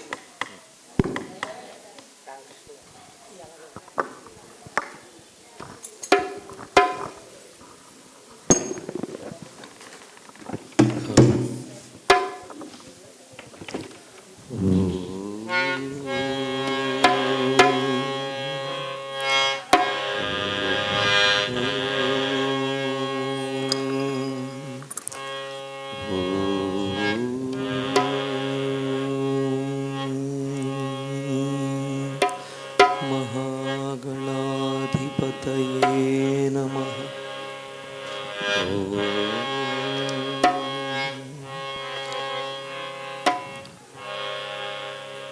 ఏ కార్యక్రమం అయినా మొదట నిర్విఘ్నంగా జరగాలి అంటే వినాయకుణ్ణి మనం స్మరించుకోవటం జరుగుతుంది. కానీ అక్కడ ఋషులు ఆ యొక్క రూపాన్ని మనకి సూచించటానికి కొంతమంది పెద్దల ద్వారాగా నేను తెలుసుకున్నది అంటే, ఒక పని సక్సెస్ కావాలంటే దానిలో నీ ఇన్వాల్వ్మెంట్ బట్టే ఆ పని సక్సెస్ అవుతుంది. ఒక పనిలో మనం ఫెయిల్యూర్ అయ్యాము అంటే దానిలో ఎక్కడో మనకు తెలియని కొంత అశ్రద్ధ జరిగింది అని చెప్పి మనం భావించాలి. అందులో ఎటువంటి అనుమానం లేదు. ఇంచేతంటే ఎంతోమంది వారి వారి కార్యక్రమాల్లో సక్సెస్ కాగలిగారు అంటే దాన్ని మనం పూర్తిగా తెలుసుకుంటే వారి ఇన్వాల్వ్మెంట్ ఏంటి అనేది మనకు అర్థమవుతుంటుంది. అలాగే వినాయకుణ్ణి ఎందుకు మనం మొదట స్మరించుకోవాలి అంటే, సూక్ష్మమైన దృష్టి అంటే ఒక విషయాన్ని మనం తెలుసుకోవాలి అంటే సూక్ష్మత. వినాయకుడికి ఏనుగు తల ఉంటుంది. ఏనుగుకి చాలా చిన్న కళ్ళు ఉంటాయండి. అంటే ఆ ఏనుగు ఒక సూదిని కూడా తీయగలను, తన తొండంతో ఒక సూదిని కూడా తీయగలను. మనకి ఇంత చేతులు ఉన్నాయి కానీ గబుక్కుని వెంటనే మనం తీయలేకపోతాం. కానీ ఏనుగు సూదిని కూడా చాలా అవలేలగా తీయగలుగుతుందటండి. అంటే ఆ సూక్ష్మత, చిన్న కళ్ళు, అంటే డీప్గా చూడగలిగే శక్తి ఆ యొక్క వినాయకుడి తత్వంలో ఒకటి. అలాగే చెవులు పెద్దగా ఉంటాయండి. ఏదైనా ఒక చక్కటి మంచి విషయంలో మన శ్రద్ధని తెలియజేసేది ఆ చెవులు. అంటే పెద్ద చెవులు అంటే మనకు పెద్ద చెవులు లేదని మనం అనుకోకలేదు, అంటే శ్రద్ధ అక్కడ ఆ శ్రద్ధ కనపడుతూ ఉంటుంది ఆ చెవుల్ని. అంటే భోజన విషయంలో కూడా తృప్తిగా నువ్వు సంతోషంగా ఆనందంగా మరి భోజనం చేయాలి అంటే అదే నీకు శక్తినిస్తుంది. ఆ భావాన్ని ఇలా రకరకాలుగా మరి ఋషులు ఆ యొక్క రూపాన్ని మనకి మొదట వినాయకుడిని తలుచుకోవటంలో ఉన్న ఆంతర్యం అని పెద్దలు కొంతమంది చెప్పగా నేను విన్నానండి. అది కారణం, వినాయకుడిని తలుచుకుంటాం. అలాగే ఋషులు ఆ తపస్సులో వారు ఎన్నో విషయాల్ని తెలుసుకున్నారు. ఆ తెలుసుకున్న విషయాల్ని భవిష్యత్తులో ఒక సామాన్యుడు అర్థం చేసుకోవాలంటే ఆ రూపాలని మనకి అందించారు.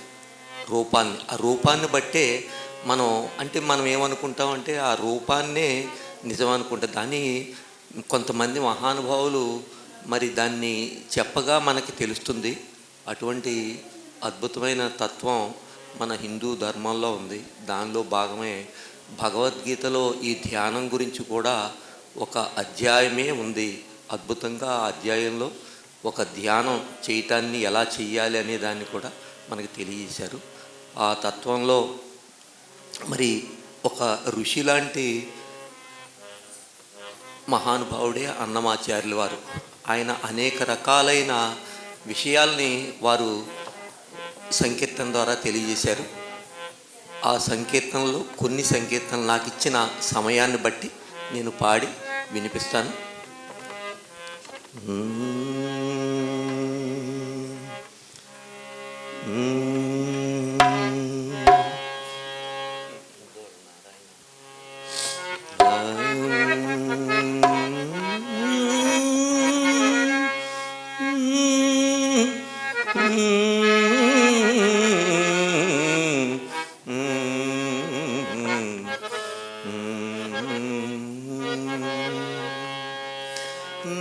నారాయణ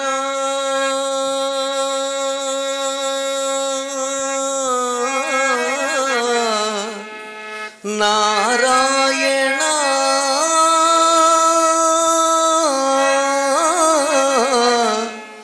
నారాయణ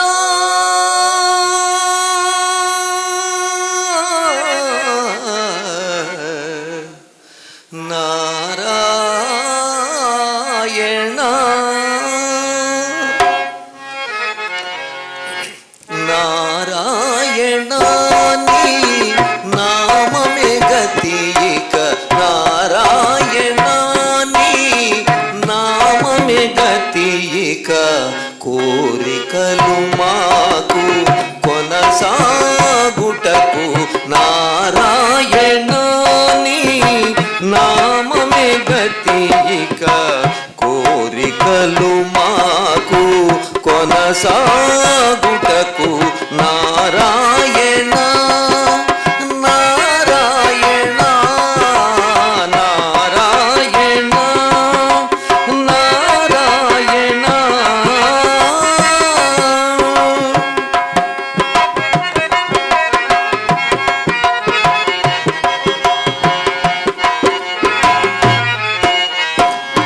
పై పై ఉందట భవజలది పై పై ఉందట భవజలది దాపు వెనుక చింతా జలది పై పై ఉందట భవజలది దాపు వెనుక చింతా జలది చాపలము నడుమ సంసార జలది చాపలము నడుమ సంసార జలది తేపయేది ఇవి తెగనీదుటకు చాపలము నడుమ సంసార జలది తేపయేది ఇవి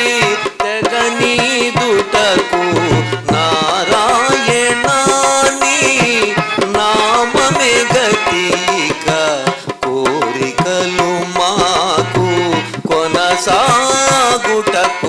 నారాయణ నారాయణ నారాయణ నారాయణ.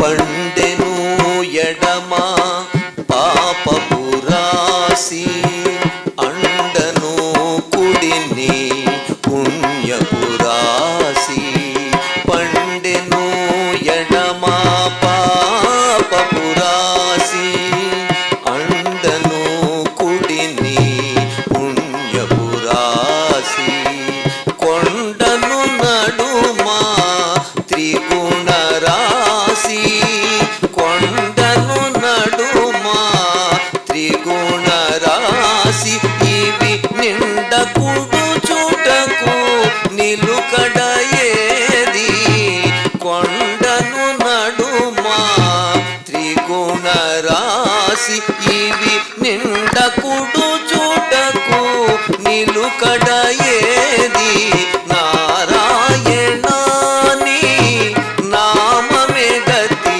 ఇక కోరికలు మాకు కొనసాగుటకు నారాయణ నారాయణ నారాయణ నారాయణ.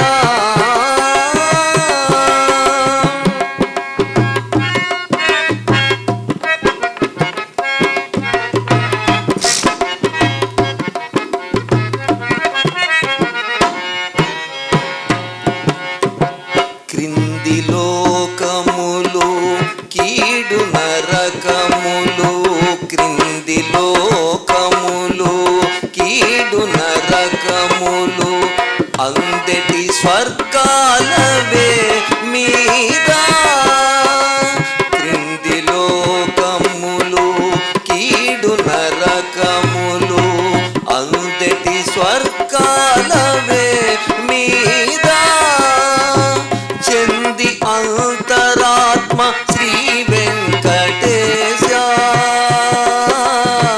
వెంకటేశ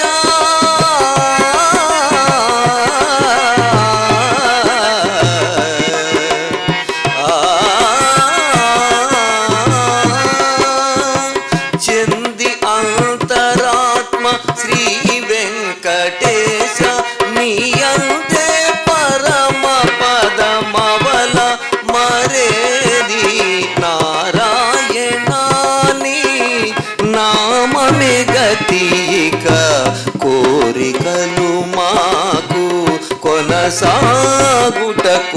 నారాయణ నారాయణ నారాయణ నారాయణ నారాయణ నారాయణ నారాయణ నారాయణ నారాయణ.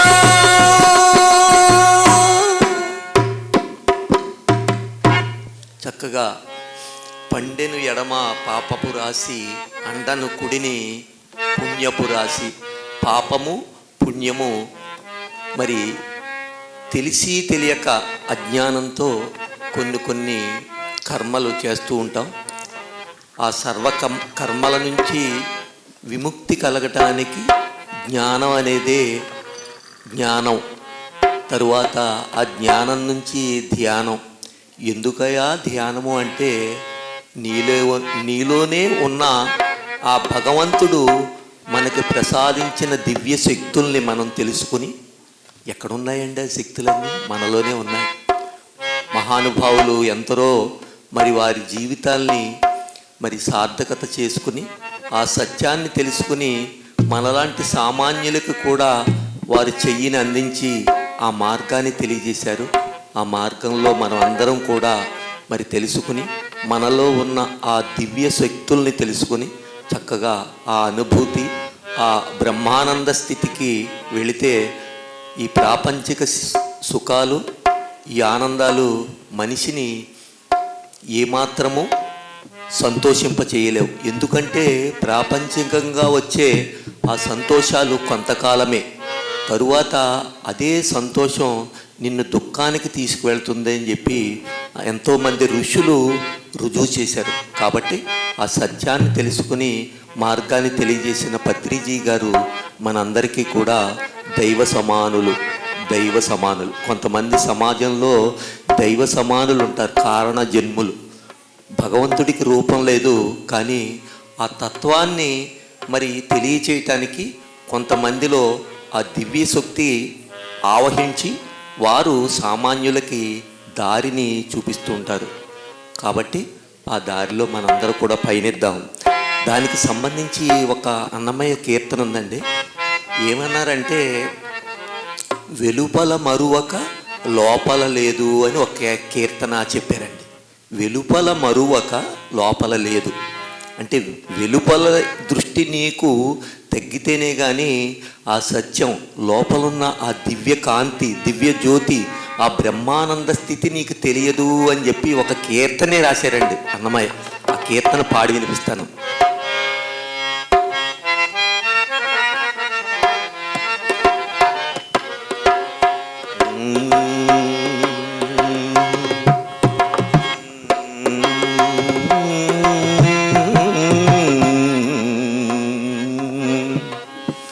వెలుపల మరువక లోపల లేదు, వెలుపల మరువక లోపల లేదు, వెలుపల కలిగిన లోపల మరచు, వెలుపల మరువక లోపల లేదు, వెలుపల కలిగిన లోపల మరచు, చలమున నిధియే గడియ గడియకును సాధించిన సుఖమటుతోచు, వెలుపల మరువక లోపల లేదు, వెలుపల కలిగిన లోపల మరచు, చలమున నిధియే గడియ గడియకును సాధించిన సుఖమటుతోచు, వెలుపల మరువక లోపల లేదు.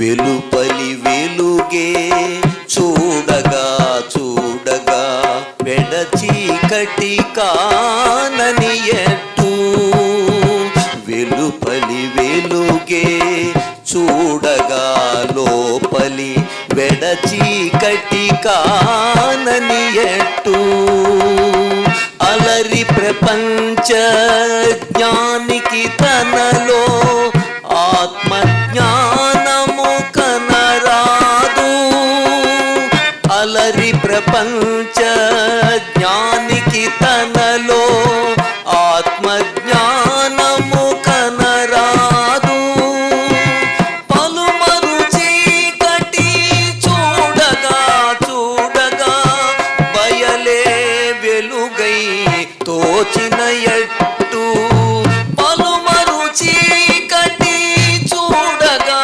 చూడగా బయలే వెలుగై తోచిన ఎట్టు అలరితనలో చూపు చూసినను అంతరంగమున హరిగనును వెలుపల మరువక లోపల లేదు వెలుపల కలిగిన లోపల మరచు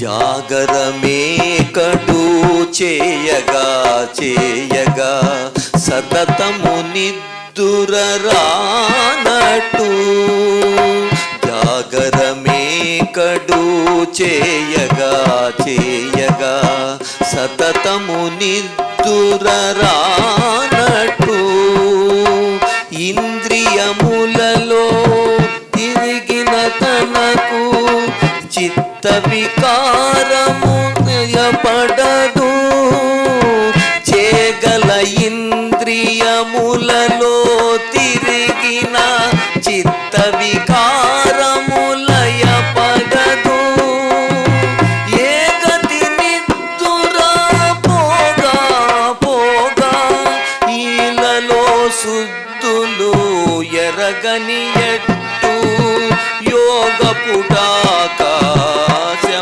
తన మనసు ఒగి మరువక మరువక హరిగనును వెలుపల మరువక లోపల లేదు వెలుపల కలిగిన లోపల మరచు చలమున నిధియే గడియ గడియకును సాధించిన సుఖమటుతోచు వెలుపల మరువక లోపల లేదు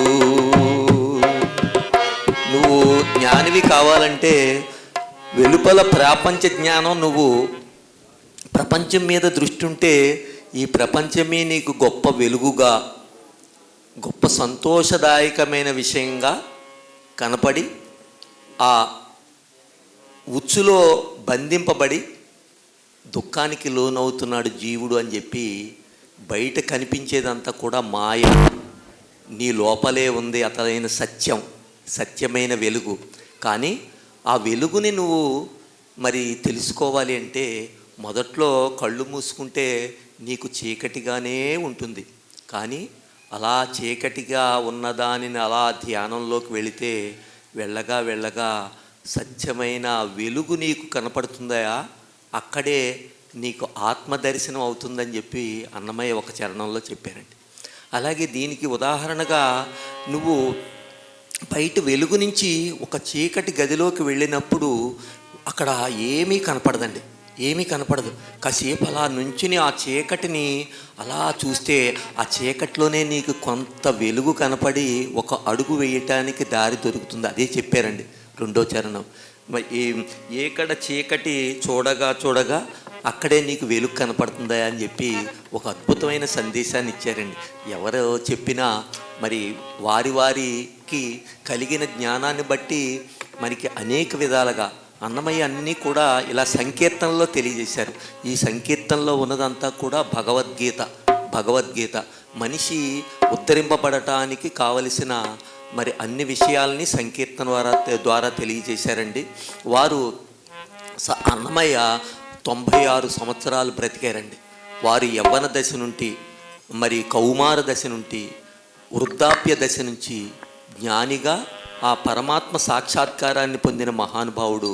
ప్రతి స్థితిలోనూ వారికి కలిగిన పరమాత్మ అనుభూతిని సంకీర్తన ద్వారాగా తెలియచేసి 32,000 సంకీర్తనలు అందించారండి వారు. అటువంటి అద్భుతమైన ఒక కారణజన్ముడు అన్నమాచార్యులు వారు. అచ్చ తెలుగులో చక్కటి అన్నమయ్య కీర్తనల్ని మరి మనకు అందించారు. ఆ కీర్తనలు మనకి తెలుస్తూ ఉంటాయి. ఈ జగత్తుకి అంతటికీ మూలమై ఏ శక్తి అయితే ఉందో అదే శక్తి మనలోనూ ఉందని ఒక కీర్తనలో చెప్తున్నారండి. ఆతని మూలమే జగమంతా అని చెప్పి మరి ఈ పల్లవితో మొదలైన సంకీర్తన మీకు పాడి వినిపిస్తానండి.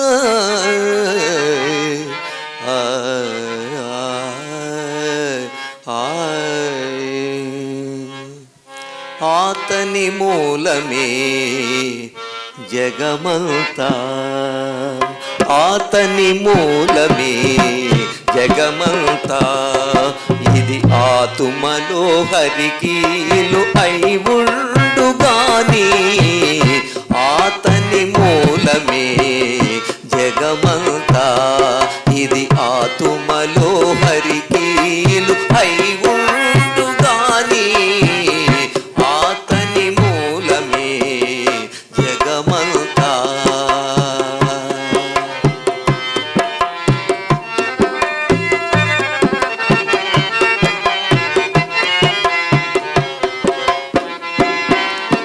మత్సరము లేకున్నను మనసే రామరాజ్యం వచ్చినట్టు వచ్చితేను వలపేచవి. మత్సరము లేకున్నను మనసే రామరాజ్యం వచ్చినట్టు వచ్చితేను వలపేచవి.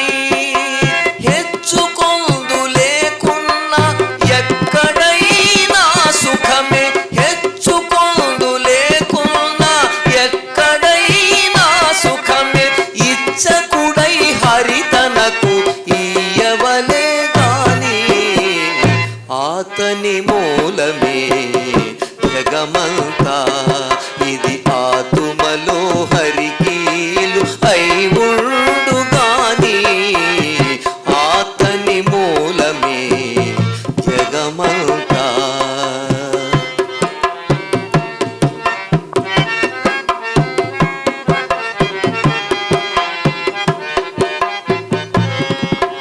మెట్టుకొని నడచితేను నిజమే మూలధనము, పట్టినది వ్రతమైతే భవమే మేలు.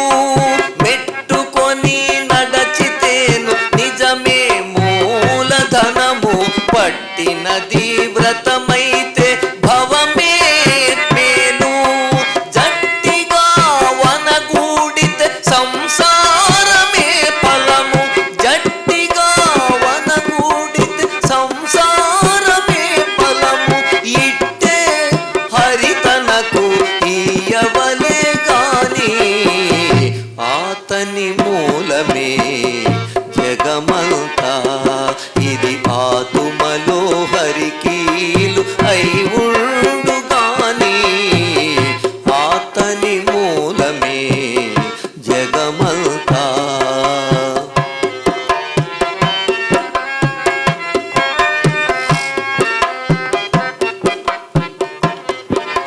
చెప్పినట్టు చేసితేను చేరి దేహమే చుట్టము, తప్పులు లేనిదైతే ధర్మమే సొమ్ము. చెప్పినట్టు చేసితేను చేరి దేహమే చుట్టము, తప్పులు లేనిదైతే ధర్మమే సొమ్ము. చొప్పున హరిదాసులు శోధించి చూసినది, చొప్పున హరిదాసు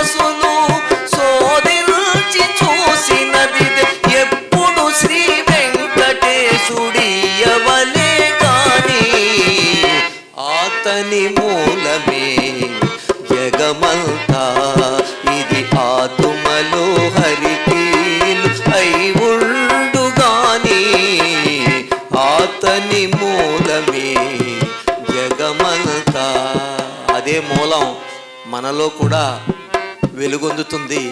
ఆ అద్భుతమైన మూలాన్ని మనం సాధన ద్వారా సాధించుకోగలిగితే మరి నిత్యానందం, పరమానందం, బ్రహ్మానందం, అటువంటి బ్రహ్మానంద స్థితిని చేరటానికి కావలసిన దారిని తెలియచేసిన శ్రీ పత్రిజీ గారు కారణజన్ములు. అటువంటి ఒక ఋషి పరంపరలో వచ్చిన మహానుభావుడే శ్రీ పత్రిజీ గారు అని నేను భావన చేస్తున్నాను. ఈ యొక్క పాటల సంకీర్తనలో తెలియచేసినది మత్సరం అనేది మనిషిలో ఒక భూతంలాగా నిన్ను మరి చెడు వైపుకి తీసుకువెళ్తుంది. మత్సరం అనేది లేకుంటే నీ మనస్సు రామరాజ్యంలా ఉంటుంది. ఇంచేతయ్యా అంటే ఎదటి మనిషిలో మంచి గుణాన్ని, ఎదటి మనిషిలో ఉన్న మరి సక్సెస్ని నువ్వు చూసి ఆనందించి వారిని చాలా బాగుంది అని ఒక్క మాట నువ్వు అనగలిగితే దానివల్ల నీకేమొస్తుందయ్యా అంటే బ్రహ్మానందం వస్తుందండి. అదే ఒక మనిషిలో చెడు కోణాన్ని చూస్తే ఆ మనిషికి ఏమవ్వదు, కానీ నువ్వు విషతుల్యమైపోతావు. ఇక్కడ నీలో ఉన్న అనేక శక్తులు మరి చెడు వైపుకు వెళ్ళిపోతాయండి. అంచేత ఈ మత్సరం అనేది మనిషిని చాలా పాడు చేస్తుందని చెప్పి, మత్సరం అనేది లేకుండా ఉంటే నీ మనసు రాజ్యం అనేది రాజ్యంలో రామరాజ్యంలో ఉంటుందయా. వచ్చినట్టు వచ్చితేను వలపే చవి అంటే భగవంతుడు నీకు ప్రాప్తం ఉన్నది దాన్ని అడ్డుకోవటానికి ఎవ్వరూ సరిపోరండి. అంచేత వచ్చినట్టు వచ్చితేనే అది నీకు భగవంతుడిచ్చింది నీకు నిలబడుతుంది, కానీ ఎవరిదో నువ్వు అనుకరించి అలాగా అని నువ్వు ఇంకొకళ్ళని నువ్వు మరి అనుసరిస్తే దానివల్ల నీకు బాధే కలుగుతుంది. అంచేత నీకు ఇచ్చేది నీకు ఆయన ఇస్తారు. అంచేత అలా చెప్పారండి. హెచ్చుకొందు లేకుండా ఎక్కడైనా సుఖమే. నిన్ను నువ్వు గొప్పగా ఊహించుకోకపోతే మరి నువ్వు ఎక్కడికి వెళ్ళినా ఆనందంగానే ఉంటావు. ఎంచేత ఉంటావు అంటే నీ గురించి అక్కడ అందరికీ తెలియకపోవచ్చు, కొన్ని చోట తెలిసిన చోట అద్భుతమైన గౌరవం దొరుకుతుందండి. కానీ అదే గౌరవాన్ని నువ్వు మనసులో పెట్టుకుని తెలియని చోటుకి వెళ్ళి నాకు ఆ గౌరవం దక్కలేదు అని బాధపడితే నీ మనస్సు బాధ కలుగుతుందా నీకు. అంచేత నిన్ను నువ్వు ఎక్కువగా ఎప్పుడూ ఆలోచించుకోవద్దు. ఒక సామాన్యుడిగానే ఆలోచించుకో, భగవంతుడిచ్చిన ప్రాప్తిగానే నువ్వు ఊహించుకో. దానివల్ల నువ్వు ఎప్పుడూ ఆనందంగానే ఉంటావు. ఏ ఊరు వెళ్ళినా, ఏ సమాజంలోకి వెళ్ళినా చక్కటి గౌరవం నీకు దక్కుతుంది, నీకు సంతోషం కలుగుతుందని ఒక చరణంలో చెప్పారండి. మెట్టుకొని నడచితేను నిజమే మూలధనం. నిజానికి ఉన్న ధైర్యం అబద్ధానికి ఉండదండి. నిజంగా నువ్వు బతుకుతుంటే, నిజమైన జీవితాన్ని నువ్వు జీవిస్తుంటే ధైర్యంగా బతుకుతావు, ధైర్యంగా తలెత్తుకుని గర్వంగా బతుకుతావు. అంటే భగవంతుడు గర్వం అంటే మళ్ళీ అది ఇంకొక రకంగా కూడా ఉంటుంది. ఆ గర్వం కాదు, నీ నిజాయితీలో ఉన్న ఆ యొక్క గర్వంతో నువ్వు చక్కగా తలెత్తుకుని మరి నిజంగా బతకగలుగుతావని చెప్పి చెప్తాను. జట్టిగా వనగూడితేన సంసారం అంటే ఈ సంసారికంగా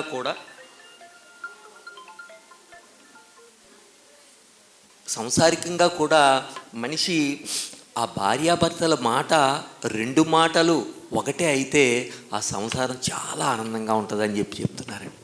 అంటే ఎక్కడైనా ఒకళ్ళ మాట ఒకళ్ళు గౌరవించుకుంటేనే నీకు సంతోషం దొరుకుతుంది అని చెప్పి ఆ చరణంలో చెప్పినట్టు చేసితేను చేరి దేహమే చుట్టం. మన శరీరమే చెప్పేస్తుందటండి, ఇది నీకు పడుతుంది, ఇది పడతలేదు అని చెప్తుందటండి.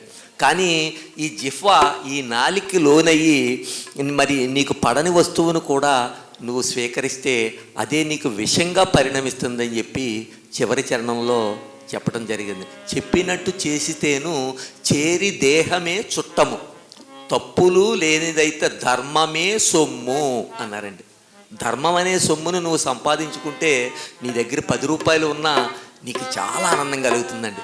అధర్మంగా వచ్చిన 1000 రూపాయలు అది నిన్ను కృంగదీస్తూ ఉంటుందని చెప్పి ఆ చరణంలో చెప్తుందని. చొప్పున హరిదాసులు శోధించి మహానుభావులు ఋషులందరూ కూడా అనేక రకాలుగా తర్కించి చూసి తపస్సులో తెలుసుకున్నదేంటే ఈ సత్యాలనే తెలుసుకున్నారు వాళ్ళు. ఆ సత్యాల్ని మీకు ఈ సంకీర్తన ద్వారా తెలియజేస్తున్నానని చెప్పి అన్నమయ్య చెప్పడం జరిగిందండి.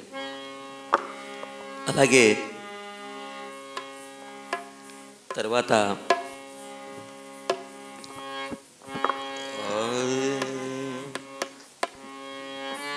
అద్భుతమైన అన్ని యజ్ఞాల్లోకి జ్ఞానయజ్ఞం గొప్పదండి. అటువంటి జ్ఞానయజ్ఞం ఇక్కడ జరుగుతుంది. జ్ఞానయజ్ఞం, యజ్ఞం అంటే సమిధలు ఉంటాయి, అక్కడ అగ్ని అనే ఉంటుంది. కానీ ఇక్కడ ఏముందంటే జ్ఞానాగ్ని ఉంది. జ్ఞాన అగ్నితో ఇక్కడ హోమం జరుగుతుందండి. అటువంటి అద్భుతమైన ఈ హోమం జరిగే ఈ ప్రదేశంలో అద్భుతమైన యజ్ఞం జరుగుతుంది. ఈ యజ్ఞానికి ఆ భగవంతుడు, ఆ దేవతలందరూ కూడా వారు అవిసులుగా మనం సమర్పించే యొక్క మరి ధ్యానాన్ని స్వీకరించి మనకి అందరికీ కూడా శుభాలు కలుగజేస్తారండి.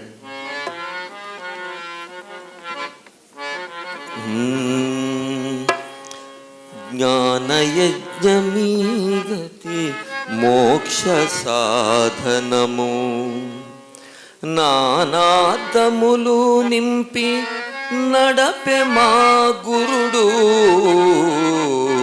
జ్ఞానయజ్ఞమీ గతి మోక్ష సాధనము, నానాదములు నింపి నడపె మా గురుడు. జ్ఞానయజ్ఞమీ గతి మోక్ష సాధనము, జ్ఞానయజ్ఞమీ గతి మోక్ష సాధనము. అలరి దేహమనేటి యాగశాలలోన బలువై అజ్ఞానపు పశువును బంధించి, అలరి దేహమనేటి యాగశాలలోన బలువై అజ్ఞానపు పశువును బంధించి, కలసి వైరాగ్యపు కత్తుల కోసి కోసి, కలసి వైరాగ్యపు కత్తుల కోసి కోసి, ప్రళయా జ్ఞానాగ్నిలో లేచిన మా గురుడు. అలసి వైరాగ్యపు కత్తుల కోసి కోసి, ప్రళయా జ్ఞానాగ్నిలో వేలిచె మా గురుడు. జ్ఞానయజ్ఞమీ గతి మోక్ష సాధనము, నానాదములు నింపి నడపె మా గురుడు. జ్ఞానయజ్ఞమీ గతి మోక్ష సాధనము. అలా అద్భుతమైన ఈ జ్ఞానయజ్ఞం జరిగే ఈ ప్రదేశంలో మీ అందరితోనూ కూడా మరి ఇటువంటి భావనల్ని పంచుకుని చక్కగా ఆ ఆనందతత్వాన్ని పొందటానికి అవకాశం కల్పించిన ధ్యానులందరికీ కూడా, అలాగే పత్రిశ్రీ గారి ఆశీర్వాదం నాకు ఉందనుకుంటున్నానండి. లేకపోతే నాకు ఇటువంటి అవకాశం దొరకదు కదా. మరి 20 సంవత్సరాల క్రితం వారు నన్ను మరి స్పర్శించి దీవించారు చంద్రవరంలో. తర్వాత మొన్న పేరవరంలో ఉన్న పిరమిడ్లో అక్కడ సంకీర్తన చేస్తే నన్ను సత్కరించి ఇవి కండువాన్ని నాకు ఇచ్చారు. అలా పత్రిజీ గారితో ఈ ధ్యాన మండలితో నాకు చక్కటి అనుబంధం ఉంది. ఇటువంటి ఈ సంకీర్తనల్ని ఆస్వాదించి నన్ను ఆశీర్వదించినందుకు ధన్యవాదాలు తెలియజేస్తూ ఈ కార్యక్రమాన్ని పరిచయం చక్కగా చిన్నారులు వారి భరతనాట్య ప్రదర్శనని ప్రదర్శించడానికి వచ్చారు. ఆ చిన్నారుల యొక్క భరతనాట్యాన్ని చూసి మనం అందరం కూడా ఆనందిద్దాం.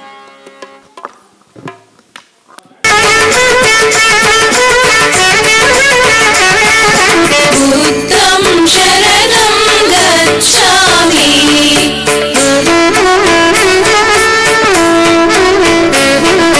బుద్ధం శరణం గచ్ఛామి,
ఇచ్చేటువంటి ఏదవుతుందంటే అది లాఫింగ్.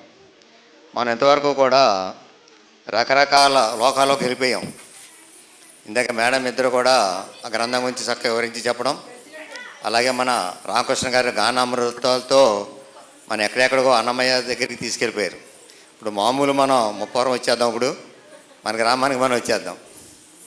మీరు పొద్దున్న చెప్పుకున్నాం, నవ్వించడం యోగం, నవ్వడం ఒక భోగం, నవ్వలేకపోవడం కూడా ఒక రోగం. నవ్వట్లేదు అంటే వాళ్ళు ఏదో రోగం ఉందన్నమాట అది. కాబట్టి నవ్వలేడు దగ్గరికి కొంచెం దూరంగా ఉండాలి. మనం చూడండి అటు ఇటు ఎవడు నవ్వకపోతే కొంచెం దూరంగా ఉండడమే. మరి ఒక ఇల్లాలు భర్తని హాస్పిటల్లో తీసుకెళ్ళింది.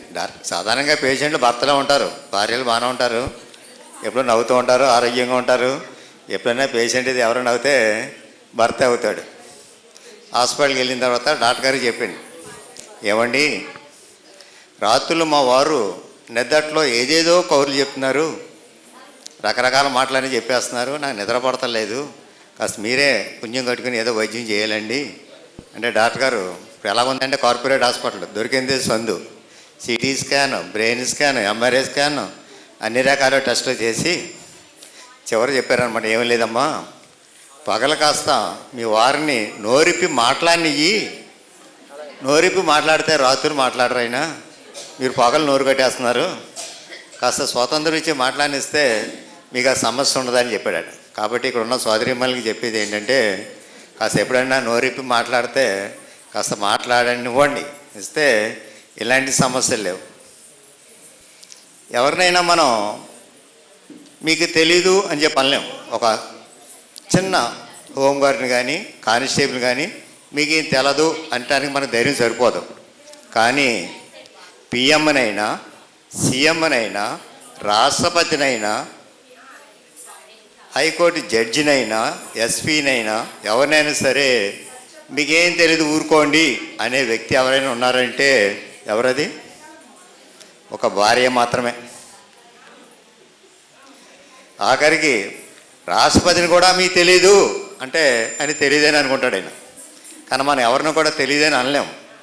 కానీ ఒక రాష్ట్రపతిని ఏంటి, పిఎంని ఏంటి, సీఎంని ఏంటి, ఒక జడ్జిని ఏంటి, ఐఏఎస్, ఐపీఎస్ కూడా మీకు తెలీదు ఆగండి అంటే ఆగే జనం ఆ హక్కు సమాజం ఎవరికి ఇచ్చిందనమాట? చెప్పాలి గట్టిగా. నేను నోరు లేవట్లేదు, అందరూ సోదరిమల్ని అయిపోయారు, మాట రావట్లేదు. ఎవరికి ఇచ్చారు హక్కు? మొగలు చెప్తున్నారు. ఒక భార్యమనిగా ఉందన్నమాట. అంత స్వాతంత్రం తెలియదని హక్కు వాళ్ళకి ఇవ్వడం జరిగింది. సరే, ఇందాక ఎప్పుడు వచ్చినా మగవాళ్ళు హాస్పిటల్కి వెళ్తున్నారు ఏంటో నాకు అర్థం కావట్లే. ఇంకో ఇల్లాలు హాస్పిటల్కి భర్తను తీసుకెళ్ళింది. లోపల శబ్దం వస్తుంది. సిస్టర్ అంటుంది, ఏం జడవకండి, భయపడకండి, అన్నీ దేవుడే ఉన్నాడు, ఆయనే చూసుకుంటాడు, మీరు ధైర్యంగా ఉండండి, ధైర్యంగా ఉండండి అని సిస్టర్ కౌరులు చెప్తుంటే లోపల నా భర్త తలుపులు బద్దలు కొట్టుకుని ఆపరేషన్ థియేటర్ నుంచి గబగబా బయటకు వచ్చాడు. ఇల్లాలు అడుగుతుంది, ఏంటండి సిస్టర్ శాఖ ధైర్యం చెప్తున్నారు కదా, జడవద్దు, భయపడద్దు, పైన దేవుడు ఉన్నాడు, భగవంతుడే చూస్తాడంటే మీరంత కంగారు పడి తలుపులకి ఇంటికి వచ్చేస్తున్నారండి. భర్త అన్నాడు, అది కాదే, ధైర్యం చెప్పేది నాకు కాదు, డాక్టర్ గారికి చెప్తున్నారు వాళ్ళు. ధైర్యం ఎవరు చెప్తున్నారట? డాక్టర్ గారే చెప్తున్నారు, అది భయం వేసి వచ్చేనే ఉన్నాడు. Okay, thank you, one and all. మా పిల్లలందరూ కూడా రెడీ అయ్యారు. వాళ్ళ కార్యక్రమం అయిన తర్వాత మన మధ్యలో మనం చెప్పుకుందాం. Thank you, thank you and all.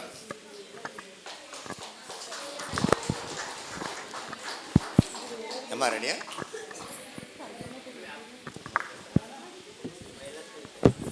ఏముందా?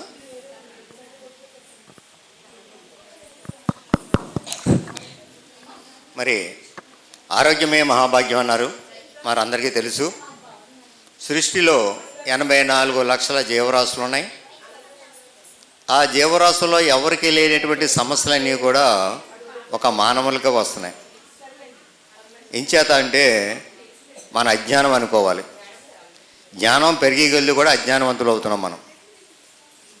మరి పూర్వకాలం కూడా మనకి అన్ని రకాల జబ్బులు ఉన్న వాళ్ళు ఎవరు లేరు. ఎంచేతంటే అప్పుడు అంత తెలివితేటలు లేవు. ఇప్పుడు తెలివితేటలు పెరిగి కొద్దీ కూడా మనకు జబ్బులు ఎక్కువ వస్తున్నాయి. మరి మా యోగా సాధనలో నిత్యం కూడా ఆరోగ్య రహస్యాలు చెప్పడం జరుగుతుంది.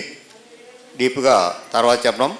ముందు ఏదైనప్పుడు కూడా మనం ఒక లిక్విడ్, పాలు, అలాగే జ్యూసు, మజ్జిగ 3 కూడా ఆహారాలు తీసుకోవడం చాలా మంచిదే. కానీ ఏది ఎప్పుడు తీసుకోవాలో తెలియక చాలామంది ఆ రివర్స్లో తీసుకోవడం వల్ల దానివల్ల ఆరోగ్యానికన్నా అనారోగ్యానికి ఎక్కువ బెనిఫిట్ పొందుతున్నారు. ఏది ఎప్పుడు తీసుకోవాలంటే సహజంగా ఉదయం పూట జ్యూస్ మంచిది, పళ్ళు కానీ పళ్ళ రసాలు కానీ ఉదయం పూట తీసుకోవాలి.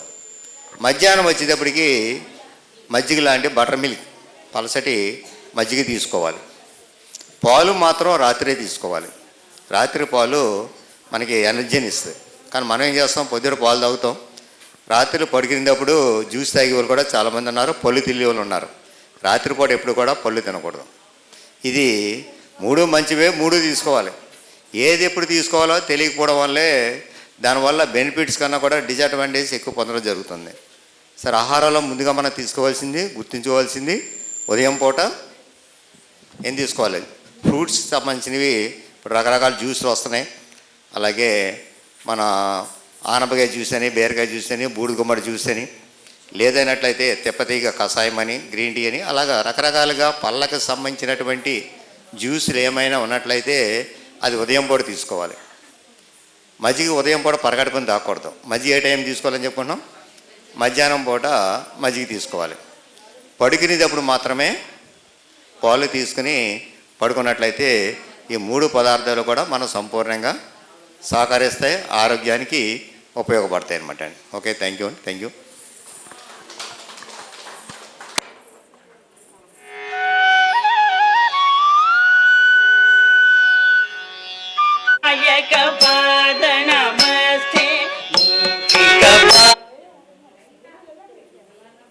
చిన్నారులందరూ కూడా చక్కగా దేవతామూర్తులాగా చక్కగా అలంకరణతో ఉన్నారు.